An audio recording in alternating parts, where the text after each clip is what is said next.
வணக்கம் நண்பர்களே! நமது மகிழ் தொழில் யூடியூப் சேனல் சார்பாக தங்களை அன்புடன் வரவேற்கிறேன். போட்டித் தேர்வுக்கு தயாராகி வரும் நமது நண்பர்களுக்கு தினமும் 10 வினாக்களானது நமது மகிழ் தொழில் தளத்தில் பதிவிடப்பட்டு வருகிறது. தொடர்ந்து இன்றைய தினமானது சுவாச மண்டலம் ரெஸ்பிரேட்டரி சிஸ்டம்ல மொத்தம் 50 வினாக்களானது மொத்தமாக ஒரே தொகுப்பா ரிவிஷன் மாதிரி தொகுத்து வழங்கப்பட்டுள்ளது. இதை முழுமையாக படித்து ரிவிஷன் செய்யுமாறு பணிவுடன் கேட்டுக்கொள்கிறோம். இது மிக பயனுள்ளதாக இருக்கும். தொடர்ந்து நம்ம தற்போது வீடியோவை பார்க்கலாம். The primary function of respiratory system is to மனித உடலின் சுவாச மண்டலத்தின் முதன்மையான பணி எது அப்படின்னு சொல்லி கேட்டிருக்காங்க. Option A digest nutritions, option B exchange oxygen and carbon di oxide, option C segregate hormone, option D filter blood. ஊட்டச்சத்துக்களை செரிமானம் செய்தலா, ஆக்சிஜன் மற்றும் கார்பன் டை ஆக்சைடை பரிமாற்றம் செய்தா, ஹார்மோன்களை சுரத்தலா, ரத்தத்தை வடிகட்டுதலா அப்படின்னு சொல்லி கேட்டிருக்காங்க. பிரைமரி நம்ம ரெஸ்பிரேட்டரி சிஸ்டமோட பிரைமரி ஒர்க்கே அதை நமக்கு தேவையான சுவாசத்தை பியூரிஃபைடு ஆக்சிஜனை கொண்டு கொடுத்துட்டு அங்கேருந்து கெட்ட சுத்தமற்ற ஒரு ஆக்சிஜனை CO2 வெளியில் கொண்டு வரது அதோட பிரைமரி இருக்குது. அதுக்கப்புறம் இந்த ஹீட்டு ரெடியூஸ் பண்ணுறது அந்த மாதிரி நிறைய ஒர்க் இதுக்கு இருக்குது. இதோட முதன்மை பணி அப்படிங்கிறது ஆக்சிஜன் மற்றும் கார்பன் டை ஆக்சைடை பரிமாற்றுறது தான் இதோட முதன்மை பணி. Exchange of oxygen and carbon dioxide. Option B it's a correct answer. Okay, next question போலாம். Next question. The functional unit of the lungs is நுரையீரலின் செயல்பாட்டு அலகு எது அப்படின்னு சொல்லி கேட்டிருக்காங்க. Option A bronchioles, option C bronchiole, option C alveoles, option D pleura. bronchus, bronchiole, alveoli, pleura இதில் எது அப்படின்னு சொல்லி கேட்டிருக்காங்க. ஃபங்க்ஷன் யூனிட் ஆஃப் லங்ஸ் அப்படிங்கிறது நம்மளுக்கு ஈஸியாக தெரியும். அது நமக்கு அல்வியோலை அப்படிங்கிறதான் நமக்கு தெரியும். இதை நம்ம நர்வஸ் சிஸ்டம்க்கு நியூரான் அப்படின்னு சொல்லி நம்ம படிச்சிருக்கோம். இதுக்கே ஆன்சர் ஆப்ஷன் சி அல்வியோலை அப்படிங்கிறதா இதுக்கான சரியான ஆன்சர். இது புரிஞ்சிருக்கும்னு நினைக்கிறேன். சிறுநீரகத்தின் செயலலகு எப்படின்னு கேட்டால் நெப்ரான், நரம்பு மண்டலத்தின் செயலலகு நியூரான், நுரையீரலின் செயலலகு அல்வியோலை அப்படிங்கிறதா இதனோட சிறப்பம்சம். ஓகே, நெக்ஸ்ட் கொஸ்டின் போகலாம். The wall of an alveolus is primarily. அல்வியோலை சுவர்களின் முக்கிய தன்மை என்ன அப்படின்னு சொல்லி கேட்டிருக்காங்க.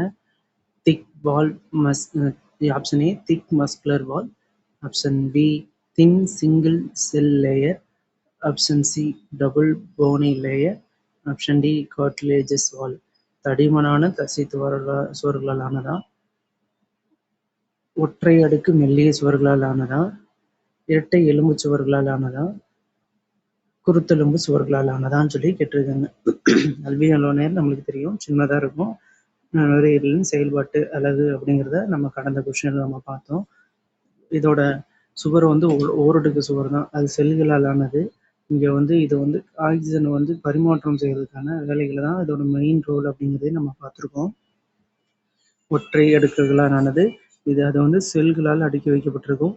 அதை தான் நம்ம இங்கே இந்த கொஸ்டினில் கேட்டிருக்காங்க. ஒற்றை அடுக்கு வாயு பரிமாற்றத்தில் இது முக்கிய பங்காற்றுறது.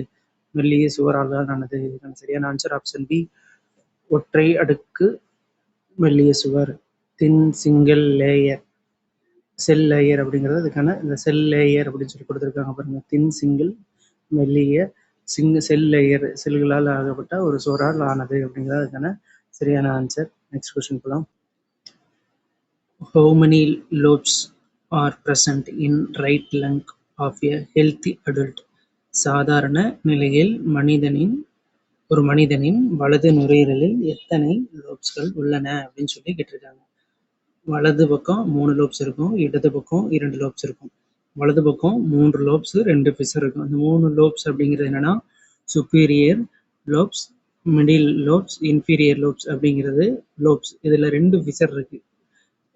இது ஓப்ளிக்யூ ஃபிஷர் அண்டு ஹரிசாண்டல் ஃபிஷர் அப்படிங்கிற 2 ஃபிஷர்ஸ் இருக்கு. இடது நுரையீரல் 2 கதுப்புகளாக இருக்கும். இதில் ஓப்ளிக்யூ ஃபிஷர் அப்படிங்கிறது மட்டும்தான் இருக்கும். இதில் வலது பக்கம் 3 லோப்ஸுகள் 2 ஃபிஷர்ஸ், இடது பக்கம் 2 லோப்ஸ் 1 ஃபிஷர் அப்படிங்கிறது அதுக்கான சரியான ஆன்சர். ஆப்ஷன் பி தான் அதுக்கான 3 கதுப்புகள் லோப்ஸுகள் உள்ளன அப்படிங்கிறது தான் அதுக்கான சரியான answer. Option B 3 is correct answer. Okay, next question போகலாம். அடுத்த question, why is the left lung smaller than the right lung? இடது நுரையீரல் வலது நுரையீரலை விட சிறியதாக இருப்பதற்கான முக்கிய காரணம் என்ன அப்படின்னு சொல்லி கேட்டிருக்காங்க. Option A, it contains more blood vessels. Option B, accommodates the heart. Option C, contains more alveoli. Option D, the diagram is higher. அதிக இரத்த குழாய்கள் இருப்பதாலா, இதயத்திற்கு இடம் அளிப்பதாலா, அதிக அல்வியோலை இருப்பதாலா, உதரவிதானம் உயரமாக இருப்பதாலான்னு சொல்லிக்கிட்டு இருக்காங்க. ஆக்சுவலி இடது நுரையீரல் வந்து சின்னதாக இருக்கிறதுக்கான அந்த இதய குழி இருக்கும். அது இதயம் வந்து ஒரு பகுதி வந்து 3ல் 1 பகுதின்றோம். அது வந்து சாய்ந்த பகுதி இருக்கிறனால தான் இடது நுரையீரலானது சிறிதாக இருக்கும். அதே மாதிரி ரைட் கிட்னி வந்து சற்று கீழே இறங்கி இருக்கிறதுக்கான காரணம் என்ன அப்படின்னு சொல்லி கூட கேட்கலாம். அதுக்கான ரீசன் பார்த்தீங்கன்னா, நம்மளுக்கு வந்து லிவர் கல்லீரல் இருக்கிறனால உதரவிதானம் டயப்ராம்லாம் இருக்கும். அந்த இடத்துல கல்லீரல் இருக்கிறதுக்கான காரணத்தினால நமது வலது சிறுநீரகம் கிட்னியானது இடது கிட்னியை விட சற்று கீழிறங்கி இருக்கும். 2 கொஸ்டினையும் தெரிஞ்சு வச்சுக்கணும் கட்டாயம். இடது நுரையீரல் வலது நுரையீரலை விட சிறிதாக இருக்கிறதுக்கு காரணம்னு கேட்டால் அந்த பக்கம் ஹார்ட் இருக்கனால. இப்போ கிட்னி ஏன் கீழே இறங்கி இருக்கு அப்படின்னு சொல்லி கேட்டால் அந்த பக்கம் லிவர் கல்லீரல் இருக்கிறதுனால அதோட இருப்பிடம் சற்று கீழிறங்கி இருக்கிறது அப்படிங்கிறது தான் இதுக்கான ஆன்சர். ஓகே, நம்ம இப்போ நெக்ஸ்ட் கொஸ்டின் போகலாம். தி ட்ரக்கியா இஸ் சப்போர்ட்டட் பை? காற்று குழாய் எந்த வகை குருத்தெலும்பு வளையங்களால் ஆதரிக்கப்படுகிறது அப்படின்னு சொல்லி கேட்டிருக்காங்க. Option A, complete cartilages rings. Option B, C-shaped hyaline cartilage rings. Option B, fibrous rings. Option D, elastic rings. முழுமையான வளையங்களால் ஆனதா, சி வடிய ஹயாலின் குருத்தெலும்பு வளையங்களால் ஆனதா, நார் வளையங்களால் ஆனதா, மீள் வளையங்களால் ஆனதா அப்படின்னு சொல்லி கேட்டிருக்காங்க. ஆக்சுவலி நமக்கு ட்ரக்கியான்றது சி வடிவ குருத்தெலும்புகளால் தான் ஆனதும். இதை மாற்றி கூட கேட்கலாம், சி வடிவ குருத்தெலும்புகள் எது அப்படின்னு சொல்லி கேட்கலாம். காற்றுக்குழாய் வந்து என்ன வடிவ எலும்புகளால் ஆதரிக்கப்பட்டுள்ளது அப்படின்னு சொல்லி கேட்கலாம். இந்த கொஸ்டின் எப்படி வேணாலும் கேட்கலாம். இது ஒரு முக்கியமான கொஸ்டின், ஞாபகம் வச்சுக்கணும். இதுக்கு ஆன்சர் சி வடிவ ஹைலின் குருத்தெலும்பு வளையங்களால் ஆனது. Option B, C shape hyaline cartilages rings அப்படிங்கிறதுக்கு சரியான ஆன்சர். நெக்ஸ்ட் கொஸ்டின் போகலாம். Gas exchange between alveoli and capillaries occurs mainly through. Alveoli மற்றும் நுண்ணி இரத்த குழாய்களுக்கு இடையே நடைபெறும் வாயு பரிமாற்றம் எந்த செயல்முறையால் நடைபெறுகிறது அப்படின்னு சொல்லி கேட்டிருக்காங்க. Option A, active transport, osmosis. Option B, option C, diffusion. Option D, filtration. செயற்பாட்டு கடத்தலா, ஓஸ்மோசிஸா, பரவலா, வடிகட்டலா அப்படின்னு சொல்லி கேட்டிருக்காங்க. ஸோ இதுக்கான ஆன்சர் வந்து பரவல் முறையில் தான் அதுக்கான செயல்முறையானது, வாயு பரிமாற்ற செயல்முறையானது நடைபெறுது. அல்வியோலைக்கும் நுண்ணிய இரத்த ஆக்சிஜனானது தமனி வழியாக அந்த நம்ம ஆர்பிசி கொண்டு போகும். சரி, ரத்தத்தில் வந்து ஆக்சிஜனானது போகும், அங்கே போய் அல்வியோலை எடுத்துகிட்டு போகும், அல்வியோலை வாயு பரிமாற்றம் வரும். அங்கே நுண்ணிய தமனிகள் வழியானது வாயு பரிமாற்றமானது நிகழும். அது எந்த பரிமாற்ற முறை அப்படின்னா பரவல் டிஃப்யூஷன் பரிமாற்ற முறை தான் அதுக்கான வாயு பரிமாற்றம். அதுக்கான ஆன்சர் ஆப்ஷன் சி, பரவல் டிஃப்யூஷன் தான் அதுக்கான சரியான ஆன்சர். ஓகே, நெக்ஸ்ட் கொஸ்டின் போகலாம். When the diaphragm contracts during inspiration, சுவாசத்தின் போது உதரவிதானம் விரிவடையும், அதை சுருங்கும் போது சுவாசம் உள்ள போகும்போது என்ன நடக்குது, என்ன நிகழ்கிறது அப்படின்னு சொல்லி கேட்டிருக்காங்க. Option A, thoracic cavity volume decreases. Option B, air moves out of the lungs. Option C, thoracic cavity volume increases and air enters the lungs. Option D, heartbeat stops. மார்புக்குழியின் அளவு குறைகிறது, நுரையீரலிருந்து காற்று வெளியேறும். மார்புக்குழியின் அளவு அதிகரித்து காற்றே உள்ளே நுழைகிறது. ஆப்ஷன் டி, இதய துடிப்பு நின்று விடுகிறது அப்படின்னு சொல்லி கேட்டிருக்கேன். டயப்ராம்னா என்ன, உதரவிதானம் நம்மளுக்கு வந்து லங்ஸ் கிட்ட இருக்கு. அந்த இது வந்து மீடியாஸ்டனம் அப்படிங்கிறது நம்ம நெஞ்சு பகுதி, அது வலது பக்கம் இடது பக்கம் நுரையீரல் பிரிக்கக்கூடியது. டயாஃப்ராம்ங்கிறது நம்ம 2 நுரையீரலுக்கு நடுவில் இருக்கக்கூடியது. அது கீழே வந்து நம்மளுக்கு இரைப்பை இருக்கு அப்படிங்கிறத நம்ம பார்த்துருக்கோம், தெரியும், படிச்சிருப்போம். மார்புக்குழியின் சுவாசத்தை நம்ம உள்ள மூச்சு இன்ஸ்பிரேஷன்னா மூச்சு உள்ள இழுக்கிறது. இப்போ மூச்சு உள்ள இழுக்கும்போது என்ன ஆகும், நெஞ்சுக்கூடானது நம்மளுக்கு டயாஃப்ராம் ஆனது விரிஞ்சு கொடுக்கும், எல்லாம் விரிஞ்சு கொடுக்கும். அதுதான் இங்கே சொல்றாங்க, மார்புக்குழியின் அளவு அதிகரித்து காற்றை உள்ளே செல்கிறது, நுழைகிறது அப்படிங்கிறதுக்கான ஆன்சர் ஆப்ஷன் சி. மார்புக்குழியின் அளவு அதிகரித்து காற்று உள்ளே நுழைகிறது. thoracic cavity volume increases and air enters the lungs அப்படிங்கிறது தான் இதுக்கான சரியான ஆன்சர். ஓகே, நெக்ஸ்ட் கொஸ்டின் போகலாம். The double-layered membrane covering the lungs is called. நுரையீரலை மூடி பாதுகாக்கும் இரட்டை சவ்வு எது அப்படின்னு சொல்லி கேட்டிருக்காங்க. Option A pericardium, option B pleura, option C peritoneum, option D dura mater. அது பெரிகார்டியமா, ப்ளூராவா, பெரிட்டோனியமா, டியூரா மேட்டரா அப்படின்னு சொல்லி கேட்டிருக்காங்க. இதுக்கான ஆன்சர் வந்து ப்ளூரா. ஏன் ப்ளூரா அப்படின்னு சொல்லணும்னு கேட்டால், நம்ம வந்து நுரையீரலை சுற்றி இருக்கக்கூடிய ஒரு சவ்வு ப்ளூரா அப்படின்னு சொல்லி ஒரு ப்ளூரா அப்படிங்கிற ஒரு சவ்வு இருக்கும். இந்த சவ்வானது இரட்டை அடுக்கு சவ்வாக இருக்கும். இது வந்து மார்பு கூட ஸ்டெர்னத்தையும் நம்ம நுரையீரலை வந்து சுருங்கி விரியும் போது அந்த இடத்துல உராய்வு ஏற்படாமல் இருக்கிறதுக்காக ஒரு செயல்பாடான ஒரு பணியை வந்து இந்த ப்ளூராவானது செயல்படுகிறது. அதனால தான் இதை வந்து இரட்டை அடுக்கு சவ்வு அப்படின்னு சொல்கிறோம். ஸோ இதுக்கான ஆன்சர் வந்து ஆப்ஷன் பி ப்ளூரா அப்படிங்கிறது தான் இதுக்கான சரியான ஆன்சர். ஓகே, நெக்ஸ்ட் கொஸ்டின் போகலாம். தி normal resting respiratory rate in an adult is. சாதாரண ஓய்வு நிலையில் ஒரு வயது வந்தவர் ஒரு நிமிடத்திற்கு எத்தனை முறை சுவாசிக்கிறார் அப்படிங்கிறத கேட்டிருக்காங்க. 8லிருந்து 10 பிரீத்தா ஒரு நிமிடத்திற்கு, 12லிருந்து 20 சுவாசமா, 24லிருந்து 30 சுவாசமா, 30லிருந்து 40 சுவாசமான்னு சொல்லிக்கிட்டு இருக்காங்க. இது வந்து லாஸ்ட் இயர் 2017 டிஆர்பியில் கேட்ட கொஸ்டின், ஒரு முக்கியமான கொஸ்டின். இந்த கொஸ்டின் கேட்டிருந்தாங்க, அங்கே 14லிருந்து 16 முறையான்னு சொல்லி கேட்டிருந்தாங்க. இப்படி வந்தால் அதுதான் வந்து சரியான ஆன்சர். இங்கே 12லிருந்து 20 முறை அப்படின்னு சொல்லி கொடுத்துருக்காங்க. ஸோ 16 அப்படிங்கிறது இதுக்குள்ள ஒரு அடங்கின ஒன்று தான். ஸோ இதுக்கான ஆன்சர் வந்து ஆப்ஷன் பி 12லிருந்து 20 முறை. During inspiration air enters the lungs because. உள்ளிழுக்கும் சுவாசத்தின் போது காற்று நுரையீரலுக்குள் நுழைவதற்கான முக்கிய காரணம் எது அப்படின்னு சொல்லி கேட்குறாங்க. Option A intrapulmonary pressure becomes greater than atmospheric pressure. Option B intrapulmonary pressure becomes lower than atmospheric pressure. Option C heart rate increases. Option D blood pressure increases. நுரையீரலின் உள்ளழுத்தம் வளிமண்டல அழுத்தத்தை விட அதிகரிக்கிறதா?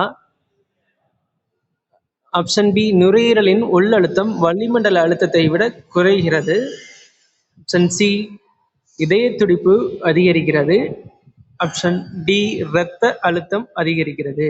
அதாவது உள்ள இழுக்கக்கூடிய இன்ஸ்பிரேஷன் சுவாசமானது எதன் காரணமாக காற்று நுரையீரலுக்கு நுழைவதற்கான முக்கிய காரணம் என்ன அப்படின்னு சொல்லி கேட்குறாங்க. ஏன்னா நம்ம பாடிக்கு உள்ளே போகிறதுக்கான காரணம் என்ன அப்படின்னு சொல்லி இங்கே கொஸ்டினில் கேட்டிருக்கிறாங்க. இது நம்ம ஈஸியாகவே ஆன்சர் பண்ணக்கூடிய ஒரு புரிஞ்சு படித்து ஒரு கொஸ்டினை படித்தோம்னா இதுக்கான ஆன்சர் ஈஸியாக எடுத்துடலாம். அதுக்கு ரீசன் என்னென்னா, வளிமண்டல, அதாவது வெளியில் இருக்கக்கூடிய அட்மாஸ்பியருக்கு வந்து வளிமண்டல அழுத்தம் வந்து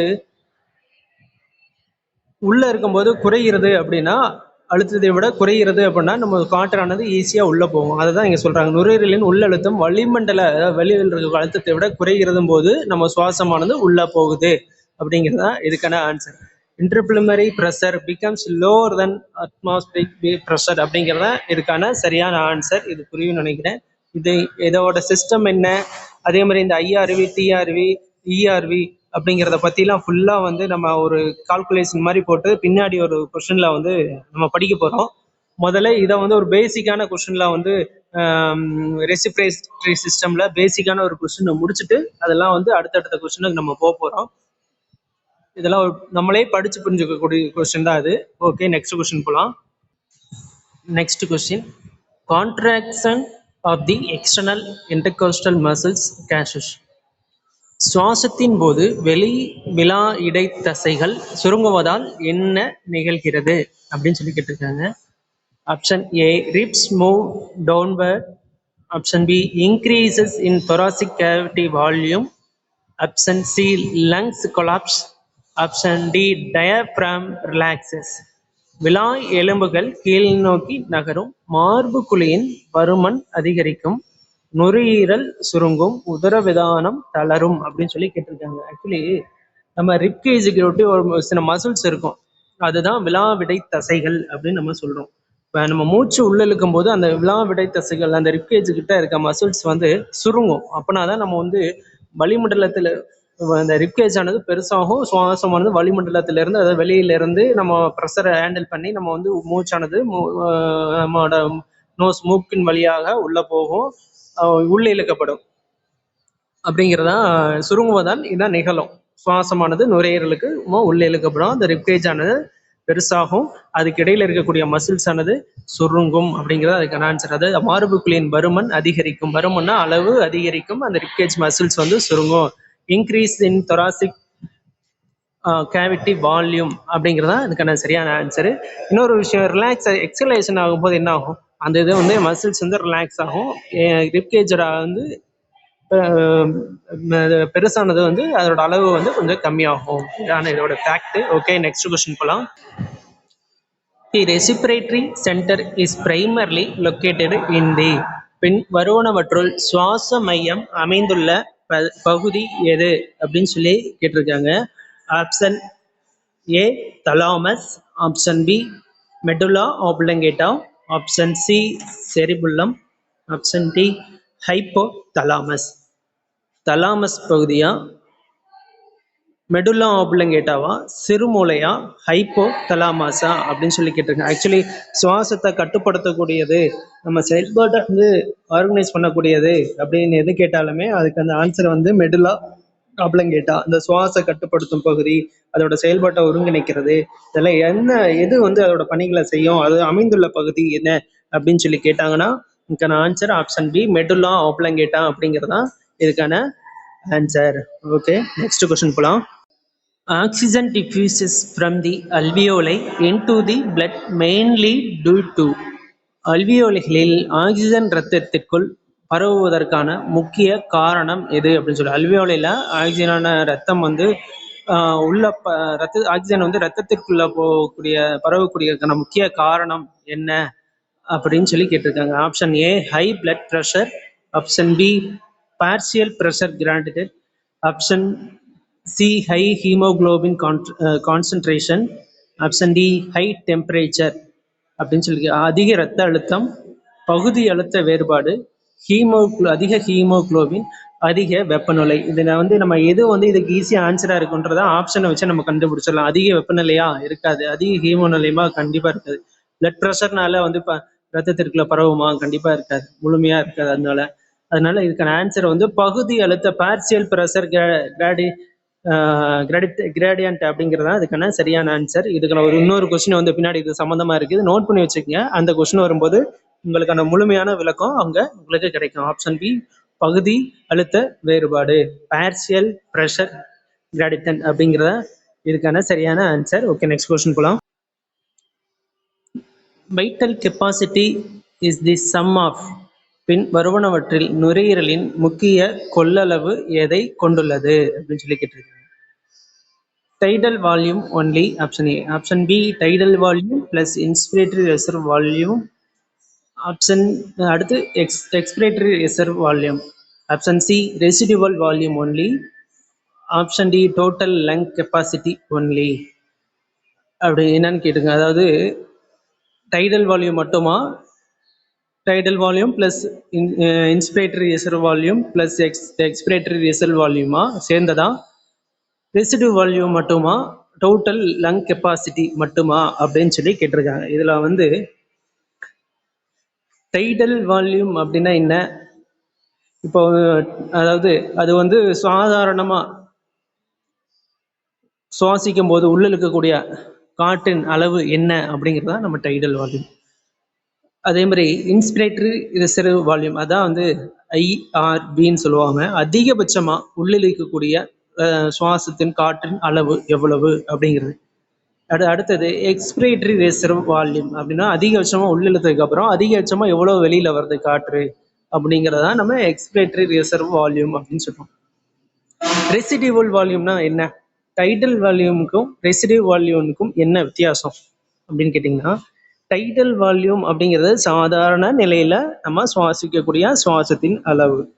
ரெசிடிவல் வால்யூம் அப்படின்னா சாதாரண நிலையில உள்ள சுவாசிக்கிற காற்று உள்ள போறதும் வெளியில வரதும் போக மீதி உள்ள தேங்கி இருக்கக்கூடிய காற்றை தான் நம்ம வந்து ரெசிடிவல் வால்யூம் அப்படின்னு சொல்றோம். சரி, விக்டல் கெப்பாசிட்டினா என்ன? அதிகபட்சம் உள்ள இழுத்து வெளில வரக்கூடிய சுவாசத்தோட அளவு மெஷர் பண்றத அதுக்கு விக்டல் கெப்பாசிட்டி அப்படின்றத நம்ம சொல்றோம். சரி, இதுக்கான ஆன்சர் அதான் இப்போ பேர் சொல்லிட்டு அதிகபட்சமா உள்ள இழுத்து வெளியில வரக்கூடிய மொத்த அந்த சுவாசத்தோட அளவு என்ன அப்படின்னு கண்டுபிடிக்கிறது தான் நம்ம வைட்டல் கெப்பாசிட்டி அப்படின்னு சொல்றோம். So option B total volume plus tidal volume plus inspiratory reserve volume plus excretory reserve volume அப்படிங்கிறது அதுக்கான சரியான ஆன்சர்.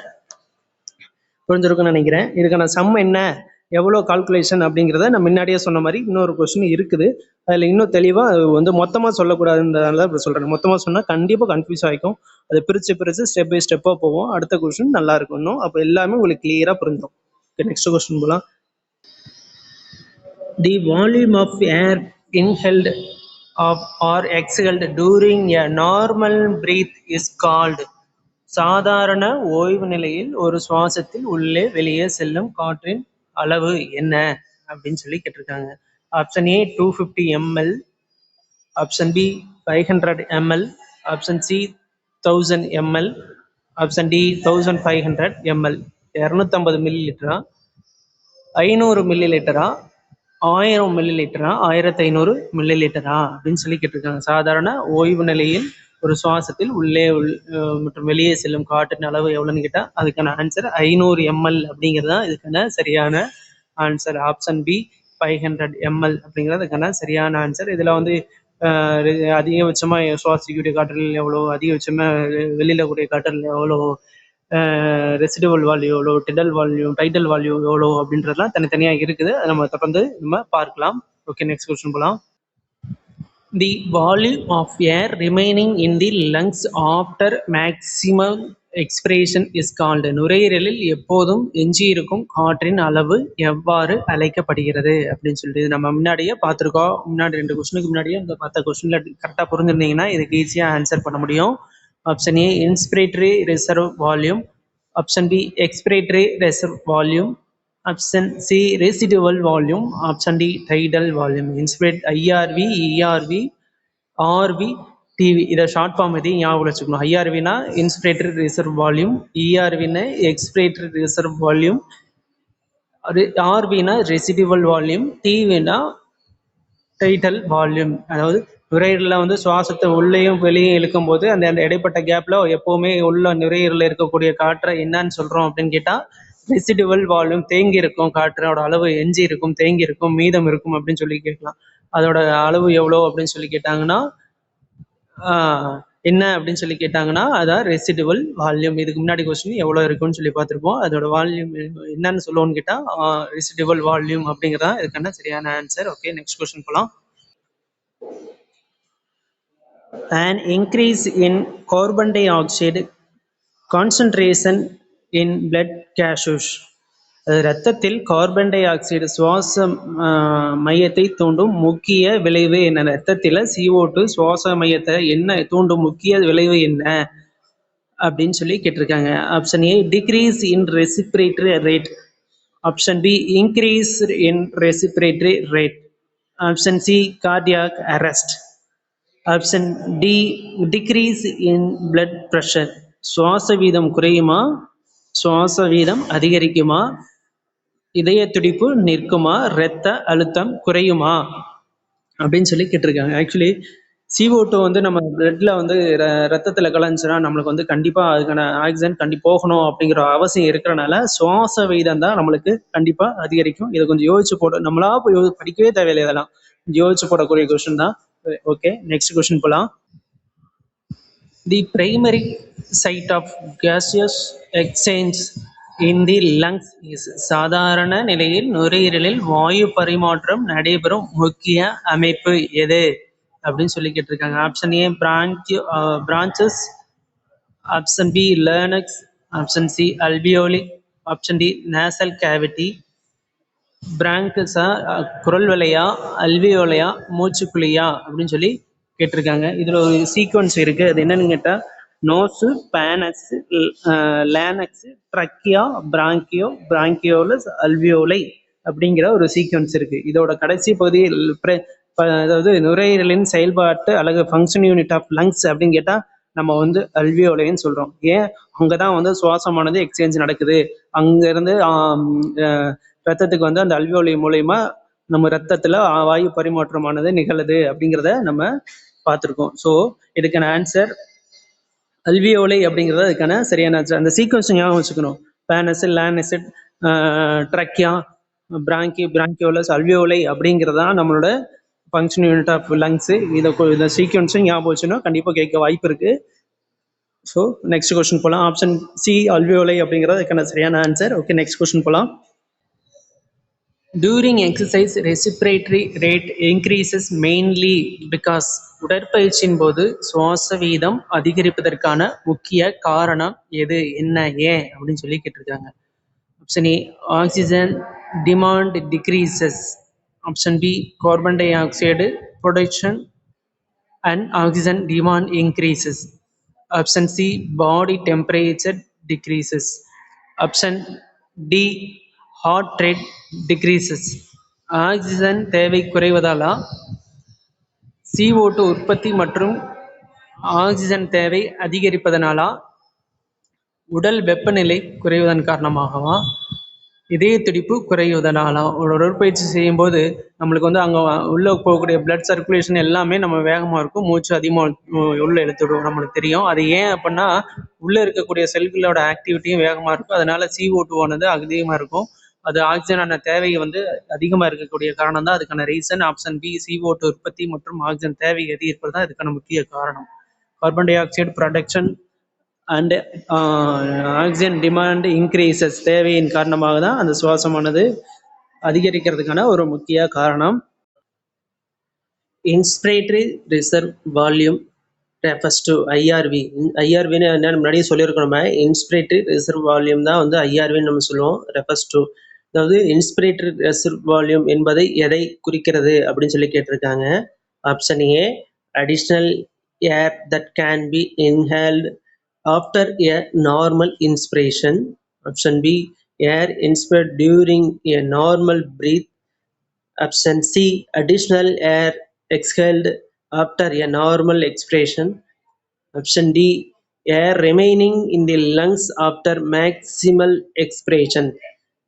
சாதாரண உள்ளிழுத்தலுக்கு பிறகு கூடுதலாக உள்ளிழுக்கக்கூடிய காற்றின் அளவை குறிக்கிறதா, சாதாரண சுவாசத்தில் உள்ளிழுக்கும் காற்றின் அளவை குறிக்கிறதா, சாதாரண வெளிச்சுவாசத்திற்கு பிறகு வெளியேற்றக்கூடிய காற்றின் அளவை குறிக்கிறதா, நுரையீரலில் எப்போதும் எஞ்சியிருக்கும் காற்றின் அளவை குறிக்கிறதா அப்படின்னு சொல்லி கேட்டிருக்காங்க. இப்போ நம்ம வந்து ஐஆர்வினா என்ன, இஆர்வினா என்ன? இஆர்வினா வந்து excretory reserve volume, டிவினா tidal volume அப்படின்றதெல்லாம் பார்த்துருக்கோம். ஆர்வினா ரெசிடிவல் வால்யூம் அப்படின்னு சொல்லி பார்த்துருக்கோம். இப்போ ஐஆர்வினா என்ன? அதிகபட்சமாக உள்ளிழுக்கக்கூடிய காற்றின் அளவு தான் கேட்டிருக்காங்க. இப்போ இங்கே ஆப்ஷன் சாதாரண உள்ளிழுத்தலுக்கு பிறகு கூடுதலாக உள்ளிழுக்கக்கூடிய காற்றின் அளவு. சாதாரண உள்ளிழுத்தல் அப்படின்னா டிடல் வரும். சாதாரண சுவாசமாக உள்ளிழுக்கக்கூடியதான் டிடல் வரும். கூடுதலாக உள்ளிழுக்கக்கூடிய காற்றின் அளவு அதை தாண்டி எவ்வளோ உள்ள இழுக்கிறோம் அப்படிங்கிறத அதுக்கு உள்ளிருக்கிறது அளவு என்னன்னு செட்டிருக்காங்க. அடுத்த ஆப்ஷன் பாருங்க, சாதாரண சுவாசம். அதுதான் நம்ம வந்து டிவி டைடல் வால்யூம் அப்படிங்கிறத சொல்லுவோம்.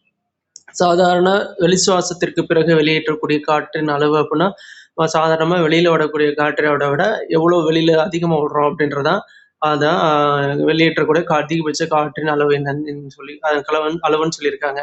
நுரையீரலில் எப்போதும் எஞ்சி இருக்கும் காற்றின் அளவு அதை என்ன நம்ம சொல்லுவோம்? Residual volume. எப்போவுமே எஞ்சி இருக்கக்கூடிய ஒரு பேலன்ஸான காற்றை தான் நம்ம வந்து ரெசிடுவல் வால்யூம் சொல்லியிருக்கோம். இங்கே என்ன கேட்டிருக்காங்க? Inspiratory reserve volume refers to எதை குறிக்கிறது அப்படின்னு சொல்லியிருக்காங்க. அப்படின்னா அதிகபட்சமாக உள்ளிருக்கக்கூடிய காற்றின் அளவு. சாதாரண காற்றை விட டைடல் வால்யூத்தை விட அதிகமா உள்ள இருக்கக்கூடிய காற்றின் அளவு என்ன எதை குறிக்கிறது அப்படிங்கிறத சொல்லியிருக்காங்க. ஆப்ஷன் ஏ சாதாரண உள்ளிழுத்தலுக்கு பிறகு கூடுதலாக உள்ளிழுக்கக்கூடிய காற்றின் அளவைத்தான் குறிக்கிறது. Additional air that can be inhaled after a normal inspiration அப்படிங்கிறதான் இதுக்கான சரியான answer. Option A is correct answer. புரியும் நினைக்கிறேன். ஓகே, நெக்ஸ்ட் கொஸ்டின் போலாம்.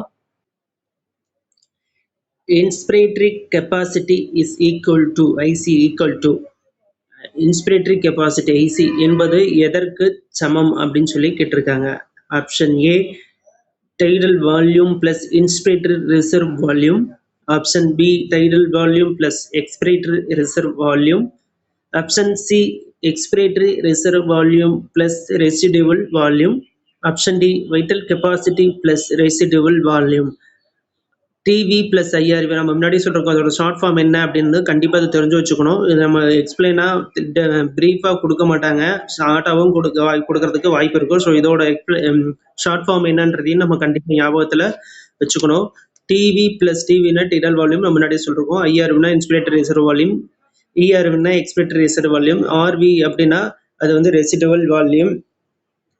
அது எஃப்ஆர்வின்னு கொடுப்பாங்க, ஆர்வியும் அதை வந்து ஃபங்க்ஷனல் ரெசிடியூவல் வால்யூம் சொல்லுவாங்க. இதெல்லாம் நம்ம வந்து கண்டிப்பாக ஞாபகம் வச்சுக்கணும். இப்படி ஷார்ட் ஃபார்மாக கொடுக்கவும் வாய்ப்பு இருக்குது.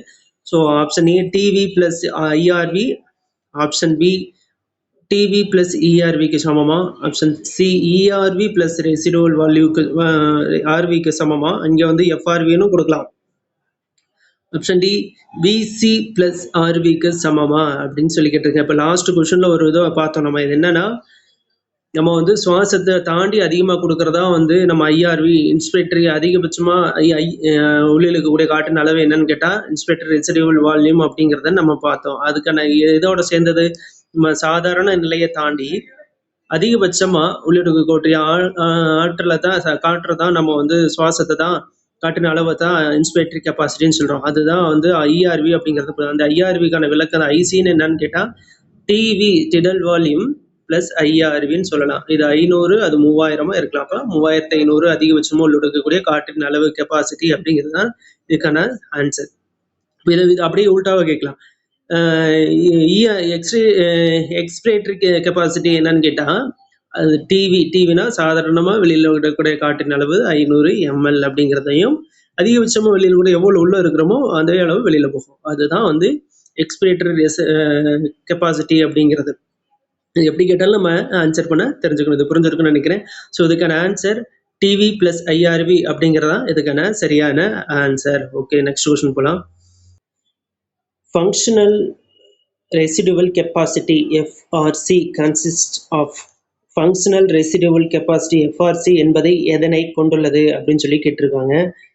Option A TV plus IRV, option B IRV plus RV, option C ERV plus RV, option D TV plus ERV. இப்போ லாஸ்ட் கொஸ்டின்ல இன்ஸ்பிரேட்டரி கெப்பாசிட்டினா என்னன்னு பார்த்தோம். அது வந்து ஐஆர்வி பிளஸ் டிவி அப்படிங்கிறத பார்த்தோம். இங்கே வந்து ஃபங்க்ஷனல் சுவாசத்தின் போது மூச்சு வெளியே விட்ட போது எவ்வளோ வந்து உள்ள இருக்கிறது அப்படிங்கிறத தான் இதுக்கு நான் என்னன்னு கேட்டிருக்காங்க. அதாவது நம்ம எவ்வளோதான் மூச்சை வெளியில விட்டாலும் நம்ம நுரையீரல் லங்ஸ்ல வந்து தேங்கி இருக்கக்கூடிய காற்றின் அளவு எதை கொண்டுள்ளது அப்படின்னு சொல்லியிருக்காங்க. இப்போ அதை வந்து நம்ம ரெசிடுவல் வால்யூம்னு சொல்றோம். இப்போ ரெசிடுவல் வால்யூம்ன்றது நம்ம கன்ஃபார்ம். அப்போ இந்த சுவாசம் வெளியேறதுக்கு வந்து நம்ம வந்து என்ன சொல்லுவோம், இஆர்வின்னு சொல்லுவோம். ஈஸியான ஆன்சர் இப்படி நோட் பண்ணிக்கலாம். நம்ம வெளியேற்றுறதுக்கு இஆர்வின்னு சொல்றோம். அங்க தேங்கி இருக்கக்கூடிய காற்றின் அளவு அங்கே லேக் ஆயிருக்க லங்ஸில் வந்து லேக் ஆயிருக்க நம்ம காற்றோட அளவு தான் என்ன சொல்லுவோம், ரெசிடியூவல் வால்யூம் சொல்லுவோம். ஸோ இதுக்கான ஆன்சர் வந்து option C ERV plus RV அப்படின்னு சொல்கிறோம் நம்ம. புரியுது நினைக்கிறேன். ஓகே, நெக்ஸ்ட் கொஸ்டின் போகலாம். Total lung capacity TLC is equal to. டிஎல்சி என்பது எதற்கு சமம் அப்படின்னு சொல்லி கேட்டிருக்காங்க. அதாவது லங்ஸோட கெப்பாசிட்டி என்பது எதற்கு சமம், எதெல்லாம் சேர்ந்தது அப்படின்னு சொல்லி கேட்டிருக்காங்க. இதை படிச்சுட்டு நம்ம எல்லாமே இதை ஒன்று தெளிவாக புரிஞ்சுட்டோம்னா எல்லாமே இது முடிச்சிடலாம். ஏன்னா இந்த சீக்வன்ஸில் இது இந்த 10 கொஸ்டின்ல கண்டிப்பாக ஒரு கொஸ்டின் வர்றதுக்கு வாய்ப்பு இருக்கு. இது எவ்வளோ, இதோட சேர்த்து நீங்கள் ஒவ்வொன்றுக்கும் எவ்வளோ எம்எல் சுவாசிக்கிறோம், எவ்வளோ வெளியில் விடுறோம், டோட்டல் லங் கெப்பாசிட்டி எவ்வளோ, இஆர்வி எவ்வளோ, ஆர்வி எவ்வளோ, டிவி எவ்வளோ, ஐஆர்வி எவ்வளோ அப்படின்னு சொல்லிட்டு இதை கம்ப்ளீட்டாக புரிஞ்சு வச்சுக்கிட்டோம்னா இதை வந்து எதை கொண்டு மெஷர் பண்ணுறாங்க, அப்படின்றதுல எல்லாமே தெரிஞ்சு வச்சுன்னா கண்டிப்பாக அதில் வந்து ஒரு கொஸ்டின் வரதுக்கான வாய்ப்பு இருக்குது. நம்ம ஹாஸ்டல் சூப்பரண்ட் போஸ்டிங்கில் வந்து பார்த்தீங்கன்னா இது ஒரு கொஸ்டின் கேட்டிருந்தாங்க. இது இந்த டாபிக்ல இருந்து கண்டிப்பாக அந்த 10 கொஸ்டின்ல இருந்து ஒரு கொஸ்டின் வரதுக்கு வாய்ப்பு இருக்குது. இதோட அந்த கெப்பாசிட்டி என்ன, அது எவ்வளோ எம்எல் எவ்வளோ இது அப்படின்றத நீங்கள் புரிஞ்சு வச்சு படிச்சுக்கிட்டீங்கன்னா இதுல இருந்து ஒரு கொஸ்டின் நம்ம ஈஸியாக ஆன்சர் பண்ணிடலாம். இங்கே என்ன கேட்குறாங்க அப்படின்னா டிஎல்சி என்பது எதற்கு சமம் அப்படின்னு. டிஎல்சினா என்ன? Total lung capacity. ஒரு லங்ஸோட கெப்பாசிட்டி என்ன அப்படின்றத நம்ம கேட்குறாங்க. லங்ஸோட கெப்பாசிட்டி என்ன, அவ்வளோதான். இது என்னன்னு கேட்குறாங்க.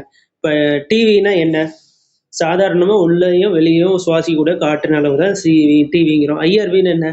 ஐஆர்வினா அந்த தேங்கி இருக்கக்கூடிய காற்றின் அளவும் ப்ளஸ் ஐஆர்வி உள்ள இழுக்கக்கூடிய காற்றின் அளவும் சேர்ந்தது தான் நம்ம வந்து அதிகபட்சமாக உள்ள இழுக்கக்கூடிய காற்றின் அளவு அப்படிங்கிறத சொல்கிறோம். நம்ம இஆர்வின்னு அதிகபட்சமாக வெளியில் இருக்கக்கூடிய தேங்கி இருக்க காற்றின் அளவும் வெளியில் இழுக்கக்கூடிய காற்றின் அளவையும் மொத்தமாக வெளியிடக்கூடிய காற்றின் அளவு தான் இஆர்வி அப்படின்னு சொல்கிறோம்.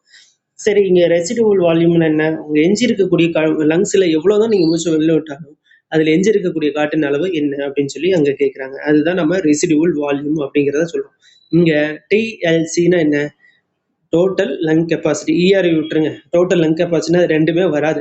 அதிகபட்சமாக உள்ள இருக்கக்கூடிய காற்றின் அளவு plus residual volume plus tidal volume. Tidal வால்யூம்னா சாதாரணமாக நீங்கள் ஈஸியாக வச்சுக்கலாம். சாதாரணமாக சுவாசிக்கக்கூடிய காற்று டிவி ப்ளஸ் ஐஆர்வி அதிகபட்சமாக உள்ளிடக்கூடிய காற்றின் அளவு அது, அப்புறம் ரெசிடுவல் வால்யூம். இது மூணும் சேர்ந்தால் தான் நம்மளுக்கு வந்து ஈஸியாக டோட்டல் லங் கெப்பாசிட்டி கால்குலேட் பண்ண முடியும். உங்களுக்கு புரியும் நினைக்கிறேன். இப்போ நம்ம total lung கெப்பாசிட்டினா டிடல் volume first residual volume கூட ஞாபகம் வச்சுங்க. ரெசிடுவல் வால்யூம் அது வந்து லங்ஸில் எஞ்சி இருக்கக்கூடிய காற்றின் அளவு. உள்ள மொத்த லங் கெப்பாசிட்டி மெஷர் பண்ணோம்னா எஞ்சி இருக்கக்கூடிய காற்றின் அளவு வந்து ரெசிடுவல் வால்யூம். அப்போ சாதாரணமாக உள்ள இருக்கக்கூடிய காற்றின் அளவு அது வந்து டைடல் வால்யூம். அப்போ வந்து ஐஆர்வி அதிகபட்சமாக உள்ள இருக்கக்கூடிய காற்றின் அளவு. இப்போ ஐஆர்வியும் இப்போ விட்டல் கெப்பாசிட்டி அப்படிங்கிறது ஐஆர்வி ப்ளஸ் டிவி அப்படிங்கிறத நம்ம வந்து விட்டல் கெப்பாசிட்டின்னு சொல்கிறோம். இதோட சேர்ந்தது ரெசிடுவல் வால்யூம். ஸோ இதுக்கான answer option B, vital capacity plus residual volume அப்படிங்கிறது இதுக்கான சரியான ஆன்சர். புரியும் நினைக்கிறேன். டவுட்னா சொல்லுங்கள். இதை நம்ம வந்து தெளிவாக நம்ம கமெண்ட்டில் சொல்லுங்கள். இன்னொரு வீடியோ கூட இதில் தெளிவாக போடுவோம் நம்ம. ஏன்னா இந்த இது 10ல் ஏதோ ஒன்று வரதுக்கு வாய்ப்பு இருக்குது. இதோட அந்த எம்எல் எவ்வளோ சுவாசிக்கிறோம், உள்ள போகுது, உள்ளே வருது, தேங்கி இருக்கக்கூடிய காற்றின் அளவு என்ன, இதை படித்து வச்சிட்டா இதில் இருந்து ஒரு கொஸ்டின் கண்டிப்பாக இருக்கும். ஈஸியாக நம்ம எழுதிடலாம். ஓகே, நெக்ஸ்ட் கொஸ்டின் போகலாம். Which factor mainly increases the efficiency of gaseous exchange in the lungs? நுரையீரலின் வாயு பரிமாற்ற திறனை அதிகரிக்க உதவும் முக்கிய காரணம் எது அப்படின்னு சொல்லி கேட்டிருக்காங்க.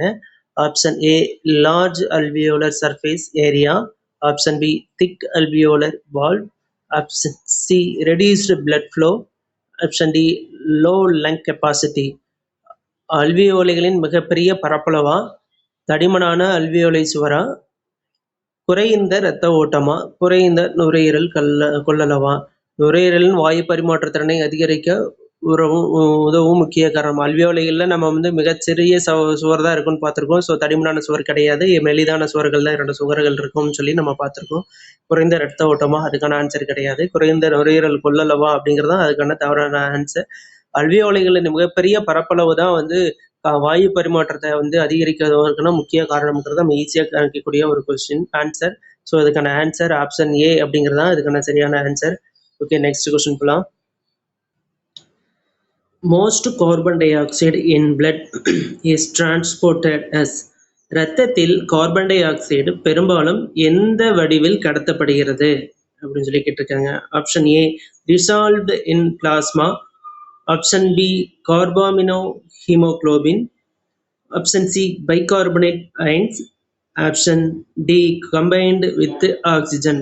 பிளாஸ்மாவில் கரைந்த நிலையில் கடத்தப்படுகிறதா, கார்பாமினோ ஹீமோகுளோபினாக கடத்தப்படுகிறதா, பைகார்பனேட் அயனாக கடத்தப்படுகிறதா, ஆக்சிஜனுடன் இணைந்து கடத்தப்படுகிறதா அப்படின்னு சொல்லி கேட்டிருக்காங்க. ஆக்சுவலி இந்த ஃபர்ஸ்ட் 3 ஆன்சருமே வந்து கரெக்ட். ஆனால் இதில் வந்து இந்த 3 வடிவிலையுமே கடத்தப்படுது. ஆக்சிஜனுடன் இணைந்து CO2 ஆனது கடத்தப்படாது அப்படிங்கிறது நம்மளுக்கு கிளியரான ஒரு ஆன்சர். கடத்தப்படாது அப்படிங்கிறது நம்மளுக்கு ஈஸியாக தெரியும். இந்த 3மே கரெக்டான ஆன்சர். ரத்தத்தில் CO2 ஆனது இந்த 3 வடிவிலையுமே கடத்தப்படும். அதில் இங்கே என்ன கேட்டிருக்காங்க, ரத்தத்தில் கார்பன் டை ஆக்சைடு பெரும்பாலும் எந்த வடிவில் கடத்தப்படுகிறது? Most carbon di oxide in blood is transported as, அதிக அளவில் எந்த வடிவில் கடத்தப்படுகிறது அப்படின்னு சொல்லி கேட்டிருக்காங்க. டிசால்வ்டு பிளாஸ்மாவில் வந்து இன் பிளாஸ்மாவில் கரைந்த நிலையில், அந்த நிலையில் வந்து பார்த்தீங்கன்னா ஒரு 7% வந்து கடத்தப்படும். கார்பாமினோ ஹீமோகுளோபின், கார்பாக்சிக் ஹீமோகுளோபினாக வந்து பார்த்தீங்கன்னா 23% கடத்தப்படும். அதாவது இரத்தத்தில் இருந்த CO2 ஆனது இந்த வடிவங்களில் வந்து கடத்தப்படும். பைகார்பனேட் அயனாக வந்து பார்த்தீங்கன்னா 70% வந்து CO2 ஆனது கடத்தப்படுது. அப்போ இரத்தத்தில் கார்பன் டை ஆக்சைடு பெரும்பாலும் most CO2 in blood is transported, பெரும்பாலும் எந்த வடிவில் கடத்தப்படுகிறது அப்படின்னு கேட்டால் பைகார்பனேட் அயனாக கடத்தப்படுகிறது அப்படிங்கிறத ஆன்சர். 70% தான் வந்து அந்த வடிவில் தான் கடத்தப்படும். இது எப்படின்னு கேட்கலாம், CO2 ஆனது எந்த வடிவில் கடத்தப்படுகிறதுன்னு போட்டு இந்த 3 ஆன்சரில் ஏதோ ஒன்று கொடுக்குற. Dissolved plasma, carbamino haemoglobin, bicarbonate ions, 3ல் எது வேணாலும் கொடுத்து கேட்கலாம். ஸோ இதை வந்து நம்ம தெளிவாக படிச்சுக்கணும். ஸோ இதுக்கான சரியான பெரும்பாலும்ன்றனால சரியான ஆன்சர் 70% எங்கே கடத்தப்படுதுன்னு பார்த்தா பைகார்பனேட் அயனாக கடத்தப்படுகிறது. Bicarbonate ion, option C is a correct answer அப்படின்னு நினைக்கிறேன். நெக்ஸ்ட் கொஸ்டின் போகலாம். Respiratory quotient is the ratio of respiratory quotient RQ என்பது எதன் விகிதம் அப்படின்னு சொல்லிக்கிட்டு இருக்காங்க. Option A oxygen consumption carbon டை ஆக்சைடுக்கான விகிதமா, option B carbon di oxide production oxygen consumption, option C tidal volume vital capacity, option D respiratory rate heart rate. O2 எடுத்துக்கொள்ளல் மற்றும் CO2க்கான வெளியேற்றத்துக்கான விகிதமா, CO2 வெளியேற்று மற்றும் ஆக்சிஜன் எடுத்துக்கொள்ளல் விகிதமா, டைடல் வால்யூம் விட்டல் கெப்பாசிட்டிக்கான விகிதமா, ரெசிபிரேட்டரி ரேட் ஹார்ட் ரேட்டுக்கு இதுக்கான விகிதமா அப்படின்னு சொல்லி கேட்டிருக்காங்க. இதுக்கான ஆன்சர் என்னன்னு கேட்டால், நம்ம வந்து carbon di oxide production oxygen consumption அதுக்கிடையேயான விகிதத்தை இதுக்கான சரியான ஆன்சர். CO2 எவ்வளோ வந்து வெளியேற்றுறாங்க, அந்த அளவுக்கு O2 எவ்வளோ எடுத்துக்கிறாங்க, இது ரெண்டுக்கான விகிதத்தை தான் நம்ம வந்து RQ அப்படின்னு சொல்கிறோம். RQ produced by oxygen consumption, RQ அப்படிங்கிறதா carbon di oxide production by oxygen consumption அப்படிங்கிறதா இதுக்கான சரியான ஆன்சர். ஆப்ஷன் பி CO2 வெளியேற்றம், O2 எடுத்துக்கொள்ளல், carbon di oxide production oxygen consumption, இதான் சரியான ஆன்சர். ஓகே, இப்போ அடுத்து நெக்ஸ்ட் கொஸ்டின் போகலாம். The respiratory continent for a mixed diet is approximately. சாதாரண கலப்பு உணவு உட்கொள்ளும் நபரின் ரெசிபிரேட்டரி கான்டினென்ட் மதிப்பு எவ்வளவு, சுமார் எவ்வளவு அப்படின்னு சொல்லி அப்ராக்சிமேட்லியாக தான் கேட்டிருக்கிறாங்க. நம்ம வந்து பேலன்ஸ் டயட்னாலே வந்து கார்போஹைட்ரேட், புரதம், கொழுப்பு அப்படின்னு சொல்லி பார்த்துருப்போம். இதுக்கு கலோரிகள் என்னென்ன அப்படின்றதெல்லாம் தெளிவாக இருக்குது. நம்ம வந்து அது ஹெல்த் எஜுகேஷன்லாம் பார்ப்போம். டயட்னாலே நமக்கு வந்து கார்போஹைட்ரேட், புரதம், கொழுப்பு. ஸோ அதில் வந்து நமக்கு வந்து ரெசிபிரேட்டரி கான்டினென்ட் RQ மதிப்பு எவ்வளவு இருக்கும் அப்படின்னு சொல்லி கேட்டிருக்காங்க. இப்போ கார்போஹைட்ரேட்டுக்கு வந்து 1, கொழுப்புக்கு வந்து ஃபேட்டுக்கு வந்து 0.7, புரதத்துக்கு புரோட்டீனுக்கு 0.8. இது 3ஐயும் வந்து ஆட் பண்ணினா கூட்டினா 2.5 வருது. ஸோ இதை 3ஆல் டிவைட் பண்ணால் 3க்கும் இடையில மிக்சடு டயட், பேலன்ஸ்டு டயட்டு, சரியான கலப்பு உணவு, ரெசிபிரேட்டரி மிக்சடு டயட் அப்ராக்சிமேட்லி அப்படின்னு கேட்டால் 0.8 அப்படிங்கிறதா 3ஆல் டிவைட் 2.5 3ஆல் டிவைடட் பண்ணிங்கன்னா 0.8 அப்படிங்கிறதான இதுக்கான சரியான ஆன்சராக வரும். ஸோ இதுக்கான ஆன்சர் ஆப்ஷன் சி 0.8 பேலன்ஸ் டை அப்ராக்சிமேட்லி அப்படிங்கிறது அதுக்கான சரியான answer. Option C it's a correct answer. Okay, next question போகலாம். Which instrument is used to measure lung volumes and capacities? உடற்பயிற்சியின் போது சுவாச கொள்ளளவுகளை அளவிட பயன்படும் கருவி எது அப்படின்னு சொல்லி கேட்டிருக்காங்க. Option A ECG, option B sphygmomanometer, option C spirometer, option D stethoscope. ECGயா, ஸ்பிக்மோமோனோமீட்டரா, ஸ்பைரோமீட்டரா, ஸ்டெத்தஸ்கோப்பா அப்படின்னு சொல்லி கேட்டிருக்காங்க. ECG அப்படின்னா எலக்ட்ரோகார்டியோகிராம் அப்படிங்கிறது நம்மளுக்கு தெரியும். ஸ்பிக்மோமோனோமீட்டர் அப்படிங்கிறது வந்து நம்மளுக்கு வந்து பிளட் ப்ரெஷரை வந்து மெஷர் பண்ணக்கூடியது, எவ்வளோ பல்ஸ் இருக்குது அப்படின்னு சொல்லி அதை வந்து மெஷர் பண்ணக்கூடியது. இந்த ஸ்பிக்மோமோனோமீட்டரை வந்து அடுத்து வந்து ஸ்பைரோமீட்டர். இதான் வந்து லங்ஸ் கெப்பாசிட்டியை மெஷர் பண்ண எவ்வளோ அப்படின்னு சொல்லி அளவிட மெஷர் பண்ணக்கூடியது. ஸ்டெத்தஸ்கோப் அப்படிங்கிறது இதய துடிப்பு. ஸ்பிக்போமோனோமீட்டரை கண்டுபிடிச்சவர் யார் அப்படின்னா கோரட்காப் அப்படிங்கிறவர் தான் இதை கண்டுபிடிச்சவர். இப்போ நமக்கு கேட்டிருக்கிறது which instrument is used to measure lungs volumes and capacity. இதுக்கான சரியான ஆன்சர் ஸ்பைரோமீட்டர். அதுதான் வந்து அதை ஸ்பைரோமீட்டரை வச்சு தான் நம்ம வந்து லங் கெப்பாசிட்டி என்ன அப்படிங்கிறது, லங்ஸோட வால்யூம் என்னங்கிறத மெஷர் பண்ணக்கூடிய ஒரு எக்யூப்மெண்ட். புரிஞ்சிருக்கும்னு நினைக்கிறேன். Okay, next question.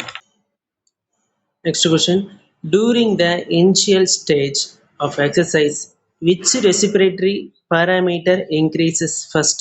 உடற்பயிற்சியின் ஆரம்ப கட்டத்தில் முதலில் அதிகரிக்கும் சுவாச அளவுரு எது அப்படின்னு கேட்குறாங்க. உடற்பயிற்சியின் ஆரம்ப கட்டத்தில் முதலில் அதிகரிக்கும் சுவாச அளவுரு எது அப்படின்னு சொல்லி கேட்டிருக்காங்க. இதுலேயும் நம்மளுக்கு டைரெக்டாக ஆன்சர் பண்ணியிருக்கோம்.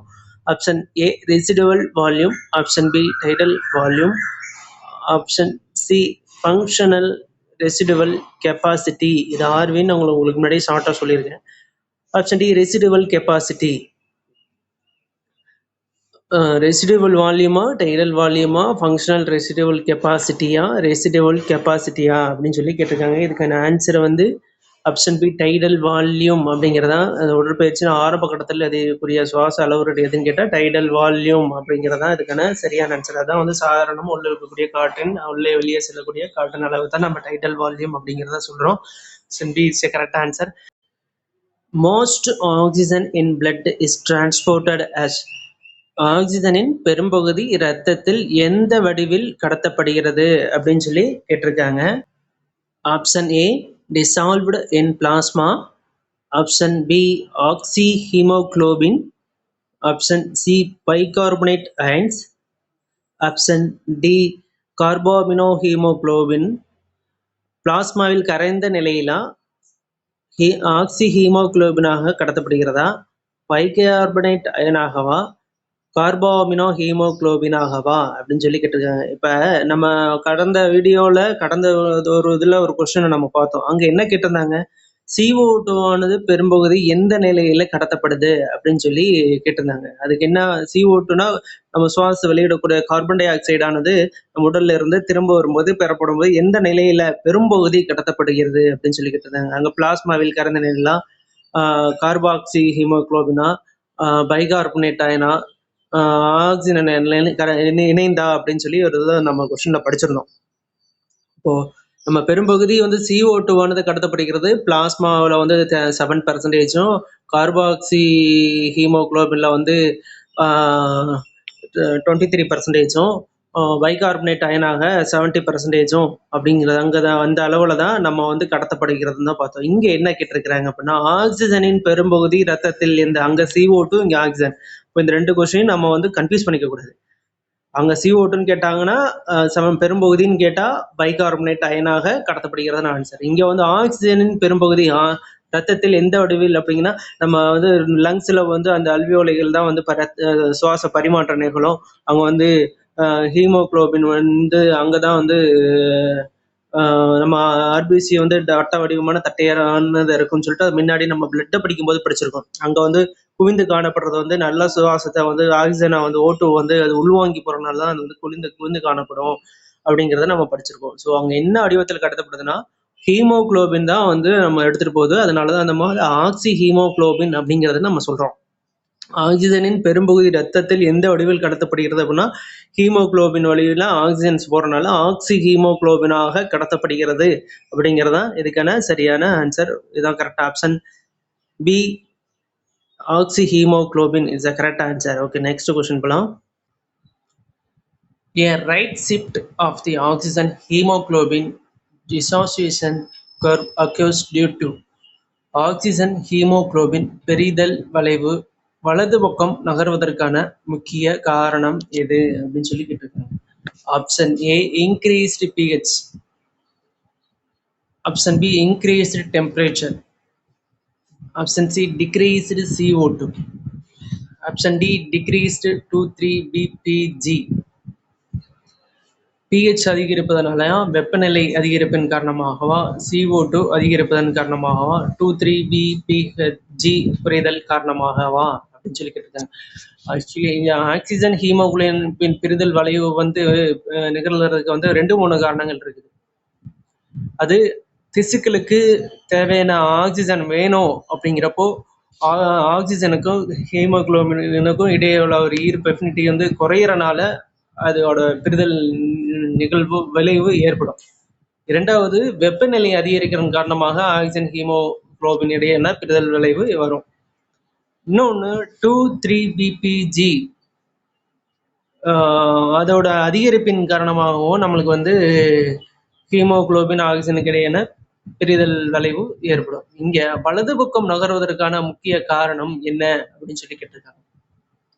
ஆக்சிஜன் ஹீமோகுளோபின் பிரிதல் விளைவுல வலது பக்கம் நகர்வதற்கான காரணம் என்னன்னா, உடல்நிலை வெப்ப அதிகரிப்பதன் காரணமாக, அதாவது தீவிர உடற்பயிற்சி, காய்ச்சல் இந்த மாதிரி ஒரு சூழல் வரும்போது ஆக்சிஜன் ஹீமோகுளோபின் பிரிதல் விளைவானது வலது பக்கம் நகர்வதற்கான முக்கிய காரணமாக வெப்பநிலை அதிகரிப்பு தான் வந்து இதுக்கான ஒரு முக்கிய காரணமா இருக்கு. ஸோ இதுக்கான ஆன்சர் ஆப்ஷன் பி, வெப்பநிலை அதிகரிப்பு. இன்க்ரீஸ்டு டெம்பரேச்சர் தான் ஆக்சிஜன் ஹீமோகுளோபின் வந்து பிரியறதுக்கான ஒரு வலது பக்கம் பிரியறதுக்கான ஒரு காரணம். Okay, next. The Bohr effect refers to. Bohr விளைவு எதை குறிக்கிறது அப்படின்னு சொல்லி கேட்டிருக்காங்க. Option A, reduced affinity of haemoglobin for oxygen due to increased CO2. Option B, increased heart rate due to oxygen. Option C, increased lung capacity. Option D, decreased blood pressure. CO2 அதிகரிப்பால் haemoglobin oxygen ஈர்ப்பு குறைதல். Option B, oxygen அளவு அதிகரிப்பதால் இதய துடிப்பு அதிகரித்தல். Option C, நுரையீரல் கொள்ளளவு அதிகரித்தல். ஆப்ஷன் டி, இரத்த அழுத்தம் குறைதல். இப்போ நம்ம ஆக்சிஜனுக்கும் ஹீமோகுளோபினுக்கான பிரிதல் வளைவு எதனால அப்படின்னு பார்த்தோம்னா 3 ரீசனா இருக்கும் அப்படின்னு சொல்லி பார்த்தோம். அதுல முக்கியமான ரீசன் வந்து டெம்பரேச்சர் இன்க்ரீஸ் ஆகிறதா வந்து அதோட அஃபினிட்டியின் காரணமாக தான் இந்த வலது பக்க வளைவு ஏற்படுது அப்படின்னு சொல்லுவோம். அதுல என்னென்ன பார்த்தோம்? ஒன்றும் டெம்பரேச்சர், ரெண்டாவது CO2 அதிகரிப்பதால, ரெண்டாவது ஆக்சிஜன் தேவை திசுக்களுக்கு அதிகமாக இருக்கிறதன் காரணமாக ஆக்சிஜன் ஹீமோகுளோபின் பிரிதல் ஏற்படும் பார்த்துருக்கோம். இன்னொன்று 2,3-BPG காரணம் அதிகரிப்பின் காரணமாக நம்ம ஆக்சிஜன் அந்த வளைவு ஏற்படும் அப்படின்றத பார்த்துருக்கோம். அங்கே வந்து ரைட் சைடு வளைவதற்கான முக்கிய காரணம் பாடி டெம்பரேச்சர், வெப்பநிலை அதிகரிக்கிறதா அப்படின்றத ஒருத்த பார்த்துருக்கோம். இங்கே என்ன கேட்குறாங்க? போர் விளைவுனா ஒன்றும் கிடையாது. அங்கே வந்து CO2 அதிகரிக்கிறதுனால ஆக்சிஜனை வந்து பரிமாற்றுறது தான் அது வந்து ஆக்சிஜன் தேவைப்படுறதுனால ஆக்சிஜனை கொடுக்கக்கூடியது. அதாவது திசுக்களுக்கு நம்ம ஹீமோகுளோபின் இருந்த ஆக்சிஜனை திசுக்களுக்கு கொடுக்கறது தான் போர் எஃபெக்ட் அப்படிங்கிறத நம்ம சொல்றோம். அப்போனா என்ன, திசுக்களுக்கு ஏன் கொடுக்குது? CO2 அதிகரிச்சனால தேவையான ஆக்சிஜன் தேவையின் காரணமாக ஹீமோகுளோபின் இருந்து அங்க யாருக்கு, திசுக்களுக்கு நம்ம ஆக்சிஜனை கொடுக்குது. ஹீமோகுளோபினுக்கும் ஆக்சிஜனுக்கு இடையான ஈர்ப்பு அதனால குறைஞ்சிடும். CO2 அதிகரிப்பின் காரணமாக ஹீமோகுளோபினுக்கும் ஆக்சிஜனுக்கும் என ஈர்ப்பு குறைஞ்சு திசுக்களுக்கு ஆக்சிஜன் கொடுக்கிறது. அப்போ இதுக்கான ஆன்சர் ரெடியூஸ்டு அஃபினிட்டி. அஃபினிட்டினா ஈர்ப்பு. Reduced affinity of haemoglobin for oxygen due to increased CO2 அதிகரிப்பால் ஹீமோகுளோபின் ஆக்சிஜன் ஈர்ப்பு குறைதல். அப்போ ஹீமோகுளோபின் ஆக்சிஜன் ஈர்ப்பு வந்து குறைஞ்சதுன்னா ஹீமோகுளோபின் வந்து ஹீமோகுளோபின்ல இருந்து ஆக்சிஜன் திசுக்களுக்கு போயிடும். புரியும் நினைக்கிறேன். CO2 அதிகரிப்பதனால ஹீமோகுளோபின்ல இருந்து ஆக்சிஜனுக்கு வந்து திசு போகுது. ஆக்சிஜன் ஈர்ப்பு குறைதல் தான் இது வந்து சரியான answer. Option A it's correct answer. Next question. அடுத்த question. The strongest chemical stimulus for respiration is. சாதாரண நிலையில் சுவாச மையத்தை அதிகமாக தூண்டும் வேதியியல் காரணி எது? Option A, increased blood oxygen. Option B, increased blood carbon di oxide. Option C, increased nitrogen. Option D, increased calcium. இரத்தத்தில் O2 அதிகரிப்பதன் காரணமாக வா. ஆப்ஷன் பி இரத்தத்தில் CO2 அதிகரிப்பதனாலயா, நைட்ரஜன் அதிகரிப்பதாலயா, கால்சியம் அதிகரிப்பதாலயா அப்படின்னு சொல்லி இங்கே கேட்டிருக்காங்க. இது ஈஸியானதான். எதனால வந்து சுவாசம் நம்ம அதிகமாக சுவாசிக்கிறோம் அப்படின்னு கேட்டால், CO2 தேவைக்கு ஏற்ப அதிகமாக இருக்கும்போது CO2 செல்லுல இருந்து CO2 வந்து வெளியில வரணும் அப்படின்றதால தேவைக்கு ஏற்ப அந்த CO2 வந்து உற்பத்தியின் காரணமாக ரத்தத்தில் CO2 அதிகரிப்பதன் காரணமாக தான் நம்ம வந்து சுவாச மையத்தை அதிகமாக சுவாதிக்க தோன்றும் வேதியியல் காரணி அதான். ஆப்ஷன் பி ரத்தத்தில் CO2 அதிகரிப்பு, increased blood carbon di oxide அதிகரிப்பின் காரணமாக தான் இது நிகழுது அப்படிங்கிறது அதுக்கான சரியான answer. Okay. Carbon monoxide poisoning occurs because carbon monoxide CO நச்சுத்தன்மைக்கு முக்கிய காரணம் என்ன அப்படின்னு சொல்லி கேட்டிருக்காங்க. CO binds to hemoglobin about 200 to 250 times more strongly than oxygen. Option B, CO shrinks the lungs. Option C, CO causes blood clotting. Option D, CO destroys the respiratory center. CO ஹீமோகுளோபினுடன் ஆக்சிஜனை விட சுமார் 200 to 250 மடங்கு வலுவாக இணைகிறது. Option B, CO நுரையீரலை சுருக்குகிறது. Option C, CO இரத்தத்தை உறைய செய்கிறது. ஆப்ஷன் டி, CO சுவாச மையத்தை உடனடியாக அளிக்கிறது அப்படின்னு சொல்லி கேட்டிருக்காங்க. இப்போ இங்க என்னன்னா, இப்போ நம்ம வெளியில இருந்து சுவாசிக்கூடிய காற்றுல வந்து ஆக்சிஜன் தான் நம்ம வந்து சுவாசிக்கிறோம். அப்புறம் சுவாசிக்கும் போது வெளியில இருந்து O2 சுவாசிக்கிறோம். அந்த O2ல வந்து நச்சுத்தன்மை, இந்த புகை, இந்த மாதிரியான சுவாசிக்கும் போது அது வந்து நம்ம லங்ஸ்ல இருந்து வாயு பரிமாற்றம் நிகழுது. அப்போ வந்து அதோட பரிமாற்றத்துல ஆக்சிஜனை விட வந்து இந்த CO ஆனது கார்பன் மோனாக்சைடு இந்த புகை வடிவில் இருக்கக்கூடிய மிகவும் அச்சுத்தன்மை வாய்ந்த ஒரு புகை சுவாச காற்றானது ஆக்சிஜனை விட 200 to 250 மடங்கு வந்து வலுவாக இணைகிறது. அதுதான் வந்து நம்ம CO நச்சுத்தன்மைக்கு, கார்பன் மோனாக்சைடுக்கான நச்சுத்தன்மைக்கு ஒரு முக்கிய காரணம் ஒன்று. ரெண்டாவது, இந்த ஆக்சிஜன் பற்றாக்குறையினால வந்து ஒரு டிசீஸ் வரும். அது என்னன்னா ஹைபாக்சியா. அது ஆக்சிஜன் பற்றாக்குறையினால வரக்கூடிய ஒரு டிசீஸா ஹைபாக்சியா அப்படிங்கிற ஒரு டிசீஸ் வரும். அதுக்கு ரீசன் என்னன்னா சரியான ஆக்சிஜன் பற்றாக்குறையினால வரக்கூடியது. இந்த மாதிரி வெளியில் இருக்க அசுத்தமான ஒரு மனமற்ற அதுக்குன்னு ஒரு சென்ஸ் இருக்காது, ஒரு பேட் சென்ஸ்ல வரும். அதுதான் வந்து இதுக்கான ரீசன். கார்பன் மோனாக்சைடு நச்சுத்தன்மைக்கு காரணம் வந்து கார்பன் மோனாக்சைடு ஒரு நச்சுத்தன்மை. அதுக்கான காரணம் வந்து CO கார்பன் மோனாக்சைடானது ஆக்சிஜனோட 200 to 250 மடங்கு வலுவாக நம்ம சுவாசத்துல கலக்கக்கூடியது. அது வந்து நம்ம அதனால வந்து ஹைபாக்சியா அப்படிங்கிற ஒரு டிசீஸ் வரும். CO2 danger. CO2 ஆனது எந்த வடிவில் நம்ம வந்து வெளியில வரும் அப்படின்னு கேள்வி முன்னாடியே நம்ம பார்த்துருக்கோம். பைகார்பனேட் அயனாக 70%, டிசால்வ்டு பிளாஸ்மா வந்து 7%, கார்பாக்சி ஹீமோகுளோபினாக 23% வெளில வரும்ன்றதை நம்ம பார்த்துருக்கோம். ஆனால் இங்கே அதோட டேஞ்சரஸான ஒரு டிசீஸ் ஒன்று ஹைபாக்சியா. அது ஆக்சிஜனில் வந்து கார்பன் மோனாக்சைடு வந்து அதிகமாக கலக்கிறதோ இல்லை வேற காற்றுகள் கலக்கிறனால ஆக்சிஜன் பற்றாக்குறையால் வரக்கூடிய ஒரு இதுதான் ஹைபாக்சியா. இதுக்கான answer option A, CO binds to hemoglobin about 200 to 250 times more strongly than oxygen அப்படிங்கிறது தான் இதுக்கான சரியான answer. Okay. The normal oxygen saturation in a healthy person.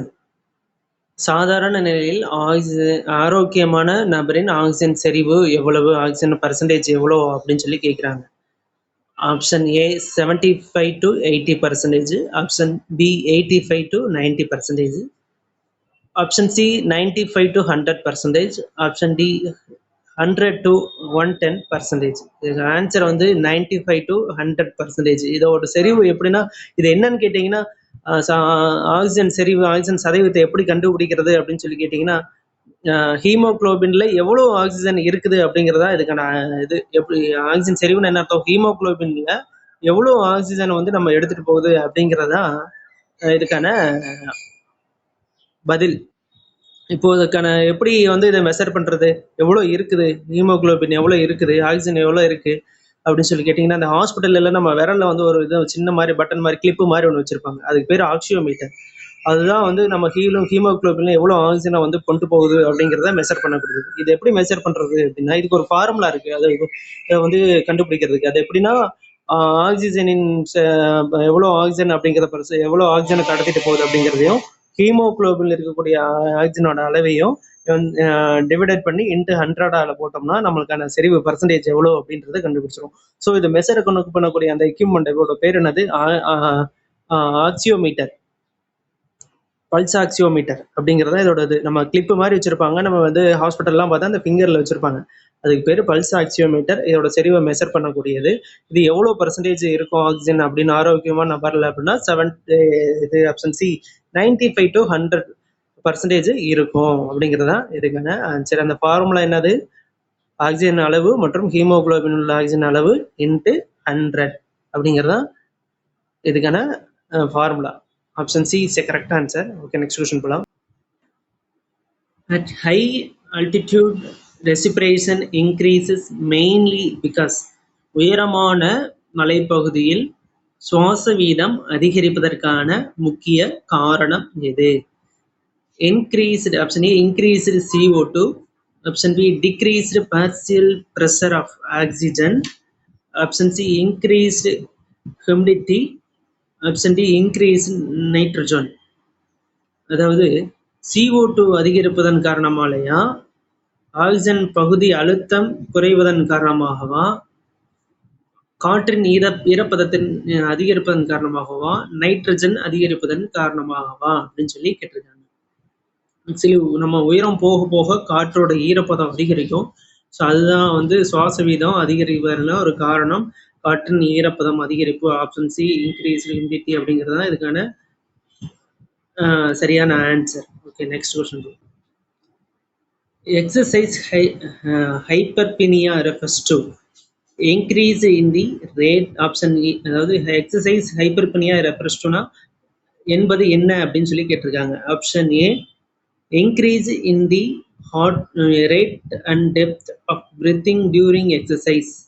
Option B complete cessation of breathing. Option C decreased breathing rate only. Option D increased heart rate. உடற்பயிற்சியின் போது சுவாசத்தின் வீதமும் ஆழமும் அதிகரித்தலாம், சுவாசம் முழுமையாக நிறுத்தப்படுதலாம், சுவாச வீதம் மட்டும் குறைதலாம், இதய துடிப்பு மட்டும் அதிகரித்தலா அப்படின்னு கேட்டிருக்காங்க. ஆக்சுவலி ஹைப்பர்னாலே அதிகம்தான், குறைவுன்றதை வந்து எடுத்துடலாம். ஹைப்போனா குறைவு, ஹைப்பர்னா அதிகம். இப்போ பீனியானா சுவாசத்தை பற்றி, ஹைப்பாக்சியா நம்ம இன்னும் பார்த்தோம். ஆக்சிஜன் அளவு வந்து ஹீமோகுளோபின்ல வந்து குறைஞ்சா ஹைப்பாக்சியா அப்படின்ற ஒரு டிசீஸ் வரும்ன்றதை நம்ம பார்த்துருக்கோம். ஹைப்பர் பீனியா அப்படின்னா சுவாசத்தின் அளவு அதிகரித்தல், ஹைப்போனியா அப்படின்னா சுவாசத்தின் அளவு, ஹைப்போனியா ஹைப்போ அப்படின்னா குறைவு, ஹைப்பர்னா அதிகம். ஹைப்பர்பீனியா அப்படின்னா சுவாசத்தின் அளவு அதிகரித்தல், ஹைப்போனியா அப்படின்னா சுவாசத்தின் அளவு குறைதல். ஸோ இங்க என்ன கேட்டிருக்காங்க, ஹைப்பர்பீனியானா என்னன்னு கேட்டிருக்காங்க. ஹைப்பர்னா அதிகம். ஸோ இங்க என்னென்ன அதிகமா இருக்குது, இங்க இது கொடுத்துருக்கிறது இதய துடிப்பு மட்டும் அதிகரித்தல், உடற்பயிற்சியின் போது சுவாசம் வீதம் மற்றும் ஆழமும் அதிகரித்தல், இன்க்ரீஸ் இந்த rate of depth and breathing during exercise அப்படிங்கிறத இங்க கொடுத்துருக்காங்க.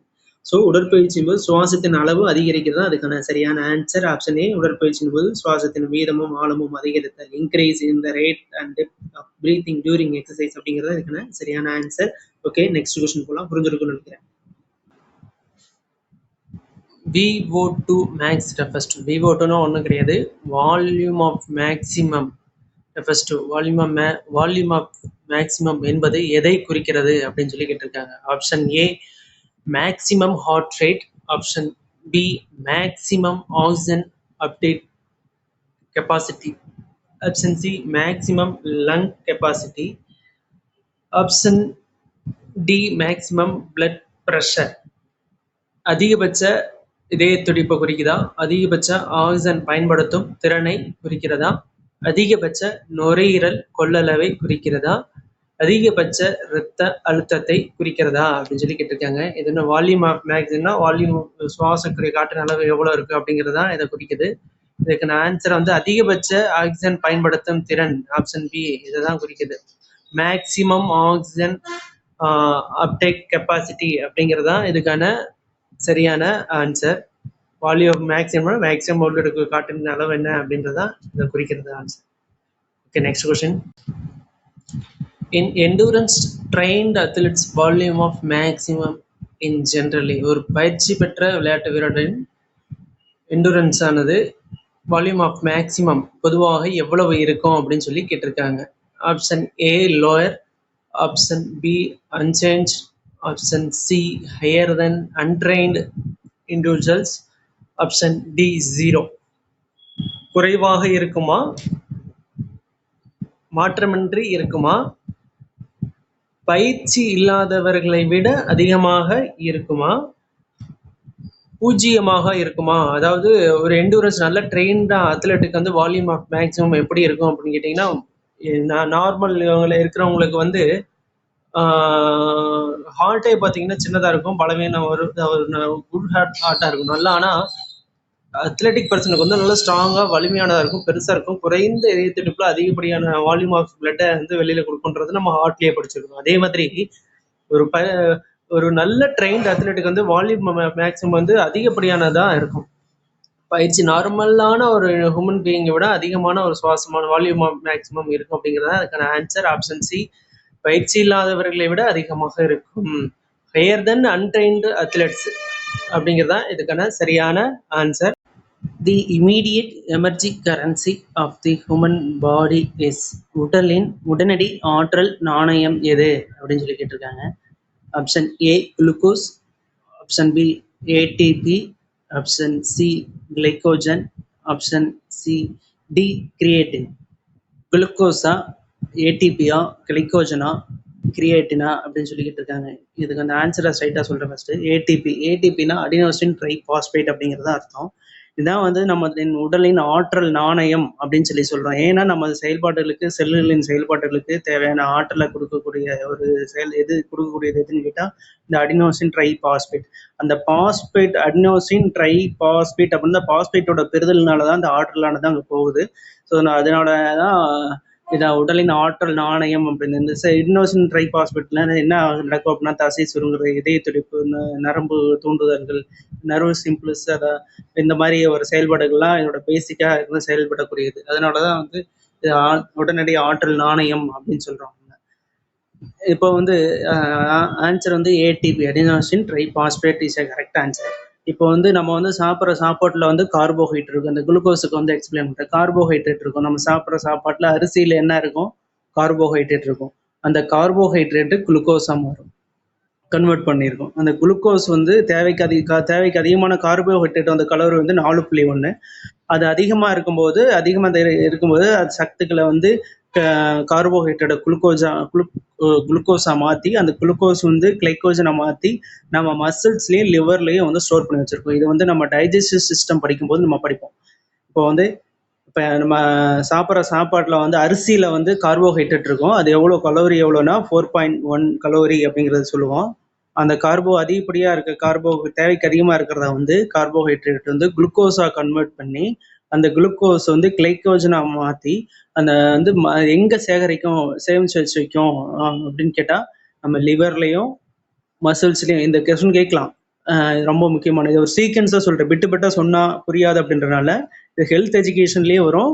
அதனால டைஜஸ்டிவ் சிஸ்டம்லேயும் இதை கொஞ்சம் படிப்போம். நம்ம ஒரு சீக்வன்ஸாக ஞாபகம் வச்சுக்கணும். கிளைக்கோஜனா நம்ம வந்து மசில்லையும் லிவர்லையும் ஸ்டோர் பண்ணி வைக்கும். தேவைப்படுறப்போ, சோர்வாக இருக்கும்போது, அவசியம் ஏற்படுறப்போ அதிலிருந்து நம்ம மறுபடியும் வந்து குளுக்கோஸை மாற்றி நம்ம யூஸ் பண்ணிப்போம். Okay, next. The ATP-PC phosphagen system provides maximum energy of approximately. ATP-PC ஆற்றல் முறை அதிகபட்ச தீவிர செயல்பாட்டிற்கு சுமார் எவ்வளவு நேரம் ஆற்றல் வழங்குகிறது? Option A 5 to 10 seconds, option B 30 to 60 seconds, option C 2 to 3 minutes, option D 10 to 15 minutes. 5 முதல் 10 வினாடிகளா, 30 to 60 வினாடிகளா, 2 to 3 நிமிடங்களா, 3 முதல் 15 நிமிடங்களா அப்படின்னு சொல்லி கேட்டிருக்காங்க. ஏடிபினா என்ன? Adenosine try phosphate.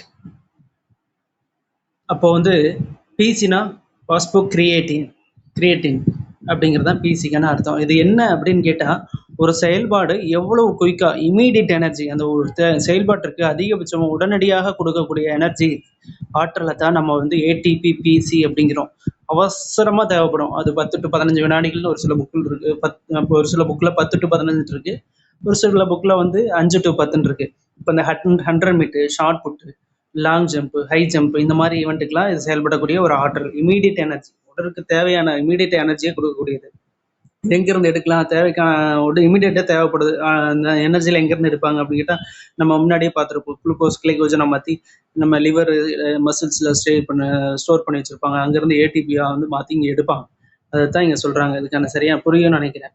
இதில் வந்து சரியான answer option A 5 to 10 seconds. ஒரு சில புக்கில் 10 to 15 secondsன்னு இருக்குது. அதில் எந்த நம்மளுக்கு ஆப்ஷன் சூட்டபுளாக இருக்கோ அதை பார்த்து நம்ம எடுத்துக்கணும். இப்போ என்ன அர்த்தம்? மிக வேகமான செயல்பாட்டிற்கு, சீக்கிரம் முடியக்கூடிய ஒரு செயல்பாட்டிற்கு எவ்வளவு நேரம் ஆற்றல் வழங்குகிறது ஏடிபி பிசி அப்படின்னு சொல்லி கேட்டாங்க. பிசின்னு வந்தாலே அது வந்து இமீடியட் எனர்ஜி, குயிக்காக செயல்படுற ஒரு செயல்பாட்டுக்குரிய எனர்ஜி. அது 5 to 10 seconds or 10 to 15 seconds அப்படிங்கிறது தான் இதுக்கான answer. Next question. Which compound directly resynthesis ATP in the ATP-PC system. ATP-PC ஆற்றல் முறையில் ATPயை மீண்டும் உருவாக்க நேரடியாக பயன்படுத்தப்படும் சேர்மம் எது அப்படின்னு சொல்லி கேட்டிருக்காங்க. Option A lactic acid, option B phosphocreatine, option C glycogen, option D fatty acid. Lactic அமிலம், கிரியேட்டின் பாஸ்பேட், கிளைகோஜன் கொழுப்பு அமிலம். அதாவது ஏடிபினா அடினோசின் ட்ரைபாஸ்பேட். அங்கே தான் வந்து நம்ம லிவர்லேயும் வந்து மசில்ஸ்லேயும் வந்து ஸ்டோரேஜ் ஆகிருக்கும். அது வந்து நம்ம இமீடியட் எனர்ஜி அப்படின்னு சொல்கிறோம். தேவைக்கு உடனடி ஆற்றலுக்கு வந்து நம்ம வந்து அவசரமாக தேவைப்படைய செயல்பாட்டுக்கு வந்து நம்ம 10 to 15, 5 to 10 வினாடிகள் நம்ம வந்து செயல்படுத்துருவோம் அப்படின்றத நம்ம சொல்லியிருக்கோம். அந்த ஆற்றல் செலவானதுக்கப்புறம் அந்த பாஸ்போ கிரியேட்டின் அப்படிங்கிறத வந்து நம்மளுக்கு அதை வந்து பாஸ்பேட்டை உடைச்சு நம்ம மறுபடியும் வந்து ஏடிபியை வந்து உருவாக்குறதுக்கு ஒரு செயல்படும். அதுதான் இதுக்கான ஆன்சர். இது பார்த்துன்னு டெப்த்தாக போனோம்னா கெமிஸ்ட்ரியில் நிறைய படிக்கிற வேண்டிய மாதிரி இருக்கும். இது மேலோட்டமாக நம்ம பார்த்துப்போம். கிரியேட்டின் பாஸ்பேட் தான் இதுக்கான சரியான answer. The end product of anaerobic glycosis is. Anaerobic கிளைகோசிஸின் இறுதி தயாரிப்பு எது அப்படின்னு சொல்லி கேட்டிருக்காங்க. Option A ATP and urea, option B lactic acid, option C carbon di oxide and water, option D ketone bodies. ATP மற்றும் யூரியா, லாக்டிக் அமிலம், carbon di oxide மற்றும் நீர், கீட்டோன் உடல்களா அப்படின்னு சொல்லி கேட்டிருக்காங்க. ஆக்சுவலி இது வந்து 30 to 90 வினாடிகள் செயல்படக்கூடிய செயல்பாட்டுக்காக உள்ள வரக்கூடியது. அனோரோபிக் குளுக்கோசிஸின் இறுதி தயாரிப்புனா குளுக்கோஸ் அல்லது கிளைகோஜன் அது உடைக்கப்பட்டு ஏடிபி மூலம் உருவாகக்கூடிய ஒன்று தான். அது எதுன்னு கேட்டால் லாக்டிக் அமிலம் தான். அதோட அனரோபிக்கோட இறுதி தயாரிப்பு அப்படின்னா கிளைகோஜன் குளுக்கோஸ் கிளைகோஜனை வந்து ஸ்டோர் ஆகிருக்கும் பார்த்துருப்போம். அந்த குளுக்கோஸ் அல்லது கிளைகோஜன் வந்து 2 அல்லது 3 ஏடிபி இருக்கும். அதை வந்து உடைக்கப்பட்டு அடுத்த ஒரு பியூரிவேட் ஆகிறது தான் வந்து லாக்டிக் அமிலம், லாக்டிக் ஆசிட். அதாவது குளுக்கோஸ் அல்லது கிளைகோஜன் அதோட இது வந்து பியூரிவேட் உடைக்கப்படும். அந்த உடைக்கப்பட்டது வந்து லாக்டிக் ஆசிடாக மாறும். இதை வந்து 200, 400 அந்த 100 மீட்டர் ஸ்விம்மிங் இதுக்கெல்லாம் பயன்படுத்துவாங்க. அதோட இறுதி தயாரிப்பு என்ன அப்படின்னா அனோரோபிக் கிளைசிஸ்ன்னு குளுக்கோஸ் கிளைகோஜன் உடைக்கப்படுது. அந்த ஏடிபி பயன்படுத்தக்கூடியது அது உடைக்கப்படுது. பியூரிவேட் பண்ணும்போது அதோட இறுதி வடிவம் லாக்டிக் அமிலம், லாக்டிக் ஆசிடாக இருக்கும். இதுக்கான ஆன்சர் வந்து ஆப்ஷன் பி லாக்டிக் ஆசிட். இது வந்து 200, 400 ஸ்விம்மிங், 100 ஸ்விம்மிங் இதுக்கெல்லாம் பயன்படுத்தக்கூடிய ஒரு இது. Okay, next. Which event predominantly depends on the aerobic energy system. பின் வருவனவற்றுள் ஏரோபிக் எனர்ஜி சிஸ்டம்க்கு மிகவும் பொருத்த விளையாட்டு எது? Option A 100 metre sprint, option B shot put, option C marathon, option D high jump. 100 metre ஓட்டம், குண்டெறிதல், மாரத்தான் ஓட்டம், உயரம் தாண்டுதல். ஏரோபிக் அனரோபிக் அப்படிங்கிறதுக்கு ஒரு வித்தியாசம் ஒன்று இருக்குது. அனரோபிக் அப்படின்னா வித்தவுட் ஆக்சிஜன், ஆக்சிஜன் இல்லாமல் ஏடிபியை உற்பத்தி செய்யக்கூடியது. ஏரோபிக் அப்படின்னா ஆக்சிஜனுடன் சேர்ந்து ஏடிபியை உற்பத்தி செய்கிறது. ஏடிபி என்னன்னா அடினோசின் ட்ரைபாஸ்பேட். அப்படின்னா குளுக்கோஸ் கிளைக்கோஜனை மாற்றி கல்லீரல், லிவர் மற்றும் மசில்ஸில் வந்து ஸ்டோர் பண்ணி வைக்கும். ஷார்ட் டிஸ்டன்ஸ், அதாவது இமீடியட் எனர்ஜிக்காக உற்பத்தி செய்யக்கூடியது தான் நம்ம வந்து தேவையானப்போ எடுத்துக்கிறதா நம்ம வந்து சொல்லியிருக்கோம். அப்படிங்கிறப்போ அனரோபிக்னா வித்தவுட் ஆக்சிஜன் 10 to 15 வினாடி, 10லிருந்து 5 வினாடி அப்படின்றத 2 ஆப்ஷனில் எது வருதோ அதை பார்த்து எழுதிக்கிறோம்னு சொல்லுவோம். அனரோபிக் அப்படின்னா நீண்ட நேரம் ஆக்சிஜனுடன் சேர்ந்து செயல்படக்கூடியது. அப்படின்னா இங்கே வந்து மாரத்தான் ஓட்டம் அப்படிங்கிறது தான் சரியான ஆன்சர். ஆப்ஷன் சி, மாரத்தான் ஓட்டம். இந்த ஏரோபிக் அனரோபிக் அப்படிங்கிறத 2 கன்ஃபியூஸ் பண்ணக்கூடாது. இது ரொம்ப முக்கியமான கொஸ்டின். இதே மாதிரி இன்னொன்று வரும், ஐசோமெட்ரிக் ஐசோடோனிக் அப்படிங்கிறத ஒன்று வரும். இது ரெண்டும் மாறி மாறி இருக்கும். அதில் கன்ஃபியூஸ் பண்ணி வித் ஆக்சிஜனா வித்தவுட் ஆக்சிஜனா, ஆக்சிஜனுடன் செயல்படக்கூடியது எது அப்படின்னு சொல்லி ஏரோபிக் அனரோபிக்னு சொல்லி கொடுத்தாங்கன்னா என்ன, ஆக்சிஜனுடன் செயல்படக்கூடியது ஏரோபிக், ஆக்சிஜன் இல்லாமல் செயல்படக்கூடியது உற்பத்தி செய்யக்கூடியது அது வந்து அனரோபிக் அப்படிங்கிறத நம்ம தெரிஞ்சுக்கணும். நீண்ட உடற்பயிற்சிக்கு, நீண்ட நேர பயிற்சிக்கு தேவைப்படுவது ஏரோபிக், ஆக்சிஜனுடன் சேர்ந்து உற்பத்தி செய்யக்கூடிய ஏடிபி.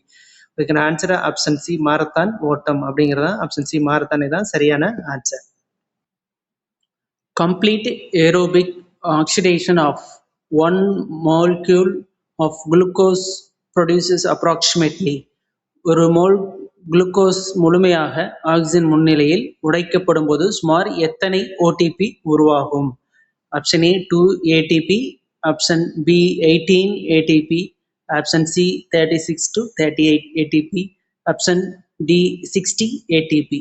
2 ஏடிபியா, 18 ஏடிபியா, 36 to 38 ஏடிபியா, 60 ஏடிபியா அப்படின்னு சொல்லி. அதாவது ஏரோபிக்னா வித் ஆக்சிஜன் முன்னிலையில்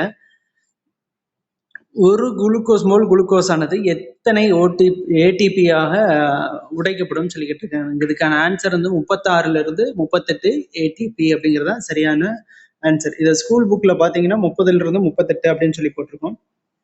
அதை பார்த்து நம்ம ஆன்சர் பண்ணிக்கணும். இதை வந்து ஒரு கெமிஸ்ட்ரி சீக்வன்ஸ் இருக்குது, அது ரொம்ப டெப்த்தாக போகும், அந்த அளவுக்கு நம்மளுக்கு தேவையில்லை, இதுவே போதுமானது. எத்தனை ஏடிபியா வந்து உடைக்கும் அப்படின்னு கேட்டால் 36லிருந்து 38, ஸ்கூல் புக்கில் 30லிருந்து 32ன்னு சொல்லி நமக்கு இருக்கும். Okay, next question. Fats are mainly utilised in the, கொழுப்புகள் முக்கியமாக எந்த ஆற்றல் முறையில் பயன்படுத்தப்படுகின்றன? Option A ATP PC system, option B anaerobic glycolysis, option C aerobic system, option D lactic acid system. கொழுப்புகள் முக்கியமாக எந்த ஆற்றல் முறையிலாம் வித் ஆக்சிஜன் மூலிமா லாங் டிஸ்டன்ஸ் ரன்னிங், அதாவது மாரத்தான், நீண்ட தூரம், இந்த ஸ்விம்மிங், சைக்கிளிங் அந்த மாதிரி ஒரு ஈவெண்ட்லாம் வந்து ஏடிபி, அந்த கொழுப்பானது, ஃபேட்ஸ் ஆனது ஏடிபி ஆக்சிஜன் உள்ளதை விட ஏடிபியை உடைக்கப்பட்டு பிரிக்கப்பட்டு அதிலிருந்து வந்து தேவைக்கான ஆற்றலை வந்து எடுத்துக்கும். அதிகமாக இருக்கிறக்கூடியதான் கிளிக்கோஸ் கார்போஹைட்ரேட் குளுக்கோஸை மாதிரி குளுக்கோஸ் கிளைக்கோஜனமாக, அதுக்கு அதிகமாக இருக்கிறத வந்து ஃபேட்டாக நம்ம இதில் பாடியில் ஸ்டோர் ஆகிருக்கும். இப்போ அந்த இதெல்லாம் வந்து வித் ஆக்சிஜன், அதாவது long durance exercise, long time exercise அந்த மாதிரி ஒரு ஈவெண்ட்டில் வந்து இருக்கும்போது, தொடர் உடற்பயிற்சியில் இருக்கும்போது அந்த ஃபேட்டானது ஆக்சிஜன் உதவியில் ஏடிபி வந்து உடைக்கப்பட்டு ஏடிபியா பயன்படுத்தப்படும் அட்னோஸ் ட்ரைபாஸ்பேட். அதாவது அப்போ தான் வந்து ஏரோபிக் வித் ஆக்சிஜன் முறையில், ஆற்றல் முறையில் பயன்படுத்தப்பட்டு அந்த ஃபேட்டானது ரெடியூஸ் ஆகும் அப்படிங்கிறதான் இதுக்கான ஆன்சர். ஏரோபிக் சிஸ்டம், அந்த முறையில் கொழுப்புகளானது பயன்படுத்தப்படுகிறது. Option C aerobic system. இதில் நம்ம வந்து ஒரு விஷயம் நல்ல கிளியராக புரிஞ்சு, அனரோபிக்னா என்ன, ஏரோபிக்னா என்ன அப்படி. அனரோபிக் அப்படிங்கிறது வித்தவுட் ஆக்சிஜன், ஷார்ட் டைமில் வெளியிடக்கூடியது. ஏரோபிக் அப்படின்னா ஆக்சிஜன் லாங் டைம் அப்படிங்கிறத ஞாபகம் வச்சுக்கணும். அந்த 5 to 10 வினாடிகள், 10 to 15 வினாடிகள் ரெண்டு ஒன்று, அது மோர் தென் மாரத்தான் இருக்கு ஏரோபிக் அப்படிங்கிறத ஞாபகத்தில் வச்சுக்கணும். இந்த வித் ஆக்சிஜன் என்ன, வித்தவுட் ஆக்சிஜன் என்ன அப்படிங்கிறத நம்ம கிளியராக தெரிஞ்சு வச்சுக்கணும். அது தெரிஞ்சுட்டா எல்லாத்துக்குமே நம்ம ஆன்சர் பண்ணலாம். இதுக்கான answer option C aerobic system அப்படிங்கிறதா அதுக்கான சரியான ஆன்சர். ஓகே, நெக்ஸ்ட் கொஸ்டின் போகலாம். Who first explained the concept of oxygen debt? Oxygen கடன் என்ற கருத்தை முதலில் விளக்கியவர்கள் யார்? Hill and Lupton, option B Harvey and Malpighi, option C Fick and Fore, option D Astrand and Rodahl. Hill மற்றும் லூப்டனா, Harvey மற்றும் மால்பிஹியா, பிக் மற்றும் ஃபோரா, ஆஸ்ட்ரான் என்ரோடல் அப்படின்னு சொல்லி கேட்குறாங்க. இப்போ ஆக்சிஜன் கடன் அப்படின்னா என்ன அப்படின்னா, ஆக்சிஜன் கடன் அப்படின்னா ஒரு ஒரு லாங் டேர்ம் எக்ஸசைஸ், நீண்ட நேரம் ஒரு எக்ஸசைஸோ ஒரு ஒரு ப்ராக்டிஸோ இல்லை ஒரு ஓட்டமோ இல்லை ஒரு ஃபிசிக்கல் ஆக்டிவிட்டி ஏதோ ஒன்று செய்யும்போது அந்த சுவாசமானது அதிகமாக இருக்கும். அந்த சம்மந்தப்பட்ட பர்டிகுலர் அந்த உடற்பயிற்சியோ அந்த இது முடியும் போது முடிஞ்சதுக்கு அப்புறமா அந்த சுவாசமானது கண்டினியூஸாக இருந்துக்கிட்டே இருக்கும். கொஞ்ச நேரத்துக்கு இருக்கும். அந்த மூச்சானது அதிகமாக சுவாசிக்கிட்டே இருப்போம். அதைத்தான் நம்ம ஆக்சிஜன் கடன் அப்படிங்கிறத நம்ம சொல்கிறோம். அந்த ஆக்சிஜன் கடன் அப்படிங்கிறத யார் முதல்ல சொன்னாங்க அப்படின்னு கேட்டால் ஆப்ஷன் ஏல ஹில் மற்றும் லூப்டன் அப்படிங்கிறவங்க தான் சொன்னாங்க. இதைத்தான் ஆக்சிஜன் கடன் அப்படிங்கிறோம். என்னது, ஒரு ஃபிசிக்கல் ஆக்டிவிட்டி செய்கிறோம், அந்த ஆக்டிவிட்டியில் அதிகப்படியான சுவாச காற்று நம்ம திசுக்களுக்கு தேவைப்படும் போது சுவாசம் அதிகமாகுது. இந்த ஃபிசிக்கல் ஆக்டிவிட்டி முடிஞ்சதுக்கு அப்புறமா அந்த சுவாசம் நம்மளுக்கு கொஞ்சம் நேரத்துக்கு வந்து அந்த அதிகமான சுவாசத்துக்கு வந்து இருக்கும். மூச்சு அதிகமாக வாங்கி விடுவோம்ல, அதைத்தான் நம்ம ஆக்சிஜன் கடன் அப்படிங்கிறத சொல்கிறோம். இந்த கருத்தை முதல்ல சொன்னது யாரு அப்படின்னா ஹில் மற்றும் லூப்டன் தான் இதுக்கான கருத்து ஒன்று இருக்குது அப்படின்றத சொல்லியிருக்கிறாங்க. அவங்க எந்த நாட்டுக்காரங்க அப்படின்னா பிரிட்டிஷ் நாட்டுக்காரங்க. இதுதான் ஆக்சிஜன் கடன். ஆக்சிஜன் கடன்னா என்னன்னு இதை தெரிஞ்சுக்கணும் நம்ம. Okay, next.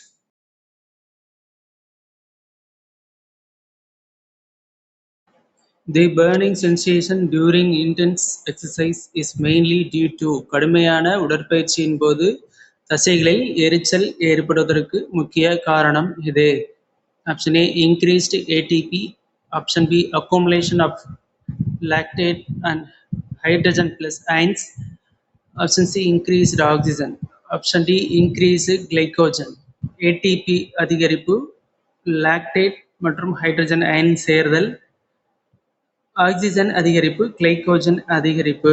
கடுமையான உடற்பயிற்சியின் போது நம்ம வந்து தசைகளுக்கு தேவையான ஆக்சிஜன் கிடைக்காதனால நம்மளுக்கு வந்து தசை சோர்வு ஏற்படும். தசை வந்து லாக்டேட் ஆகும், சோர்வு ஏற்படும். அதனால வந்து ஹைட்ரஜன் அயன் செயல்பாடு அதிகமாகும். பிஹெச்சோட அளவு வந்து குறையிறனால தான் நம்மளுக்கு வந்து தசையில் வந்து அந்த எரிச்சல் ஏற்படும், சோர்வு ஏற்படுறதுக்கான காரணம் அதுதான். ஸோ இதுக்கான ஆன்சர் லாக்டேட் மற்றும் ஹைட்ரஜன் அயன் சேர்தல். ஹைட்ரஜன் அயன் அதிகமாகும் போது பிஹெச்சோட அளவு குறையும்.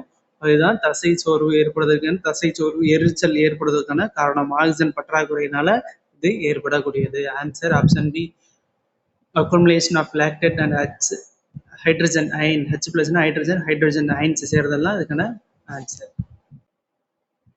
தி predominant energy system in a 400 meter sprint is. 400 metre ஓட்டத்தில் முக்கியமாக எந்த ஆற்றல் முறை செயல்படுகிறது? Option A ATP in PC system only, option B aerobic system only, option C anaerobic glycolytic lactic acid system, option D fat oxidation. ATP PC மட்டுமா, aerobic மட்டுமா, anaerobic glycolytic lactic acid சிஸ்டமா, கொழுப்பு ஆக்சிடேஷனா அப்படின்னு சொல்லி கேட்டிருக்காங்க. இங்கே வந்து நம்ம ஸ்ப்ரிண்ட் எல்லாமே வந்து அனரோபிக் சிஸ்டம் தான். அதாவது மோர் தென் 200னா 400னா ஏரோபிக். 400 மீட்டருக்கு உள்ள இருக்கு, 400 மீட்டருக்கு உள்ள இருக்குன்னா ஏரோபிக் சிஸ்டம் அப்படிங்கிறத வச்சுக்கணும். அனரோபிக்கு ஏரோபிக்கு இடையே டிஃப்ரென்ஸ் நான் வந்து நம்ம கண்டிப்பாக கரெக்டாக மைண்டில் வச்சுக்கிட்டோம்னா நம்ம இதுக்கு ஈஸியாக ஆன்சர் பண்ணிடலாம். இது வந்து அனரோபிக் கிளைகோட்டிக் லாக்டிக் ஆசிட் சிஸ்டம் அப்படிங்கிறதா சரி. 60 வினாடிகள் அதுக்குள்ளே முடியக்கூடிய எந்த ஈவெண்ட்டாக இருந்தாலுமே அதை வந்து அனரோபிக் சிஸ்டம் தான். வித்தவுட் ஆக்சிஜனில் செயல்படக்கூடிய, அதாவது ஏடிபி உடனடியாக இமீடியட் எனர்ஜியை வந்து கொடுக்கக்கூடியது அப்படிங்கிறத ஞாபகத்தில் வச்சுக்கணும். இதுக்கு ஆன்சர் அனரோபிக் கிளைகோட்டிக் சிஸ்டம். இத்துடன் ரெசிபிரேட்டரி சிஸ்டம் சுவாச மண்டலத்திலிருந்து 50 வினாக்களானது நிறைவடைந்தது. நாளை மீண்டும் வழக்கம் போல் 10 வினாக்களுடன் உங்களை வந்து சந்திக்கிறேன். இந்த வீடியோவானது உங்களுக்கு நிச்சயம் பயனுள்ளதாக இருக்கும் என்று நம்புகிறேன். பயனுள்ளதாக இருக்கும் பட்சத்தில் ஒரு லைக் செஞ்சு ஷேர் செய்யுங்கள். சப்ஸ்கிரைப் செய்து கொள்ள வைத்துக் கொள்ள மறவாதீர்கள். நன்றி, வணக்கம், வெற்றி பெற வாழ்த்துக்கள். தொடர்ந்து தினமும் பயிற்சி செய்வோம், சோர்ந்து விட வேண்டாம். வெற்றி அடையும் வரை தொடர்ந்து பயிற்சி செய்வதே நம் இலக்கு. வெற்றியை அந்த ஒரு கனியை பிடிக்கும் வரைக்கும் நம்ம விடாமுயற்சியோட தொடர்ந்து போராடுவோம், பயிற்சி செய்வோம். வெற்றி நமது. வாழ்த்துக்கள், வெற்றி பெற. நன்றி, வணக்கம். நாளை மீண்டும் 10 புதிய வினாக்களுடன் உங்களை வந்து சந்திக்கிறேன். வீடியோவை பிடித்திருந்தால் சப்ஸ்கிரைப் செய்து பெல் ஐக்கனை அழுத்திக் கொள்ளுங்கள். உங்கள் நண்பர்களுக்கு ஷேர் செய்யுங்கள். ஒரு லைக் செய்யுங்க பிடிச்சிருந்தா. ஓகே, நன்றி, வணக்கம்.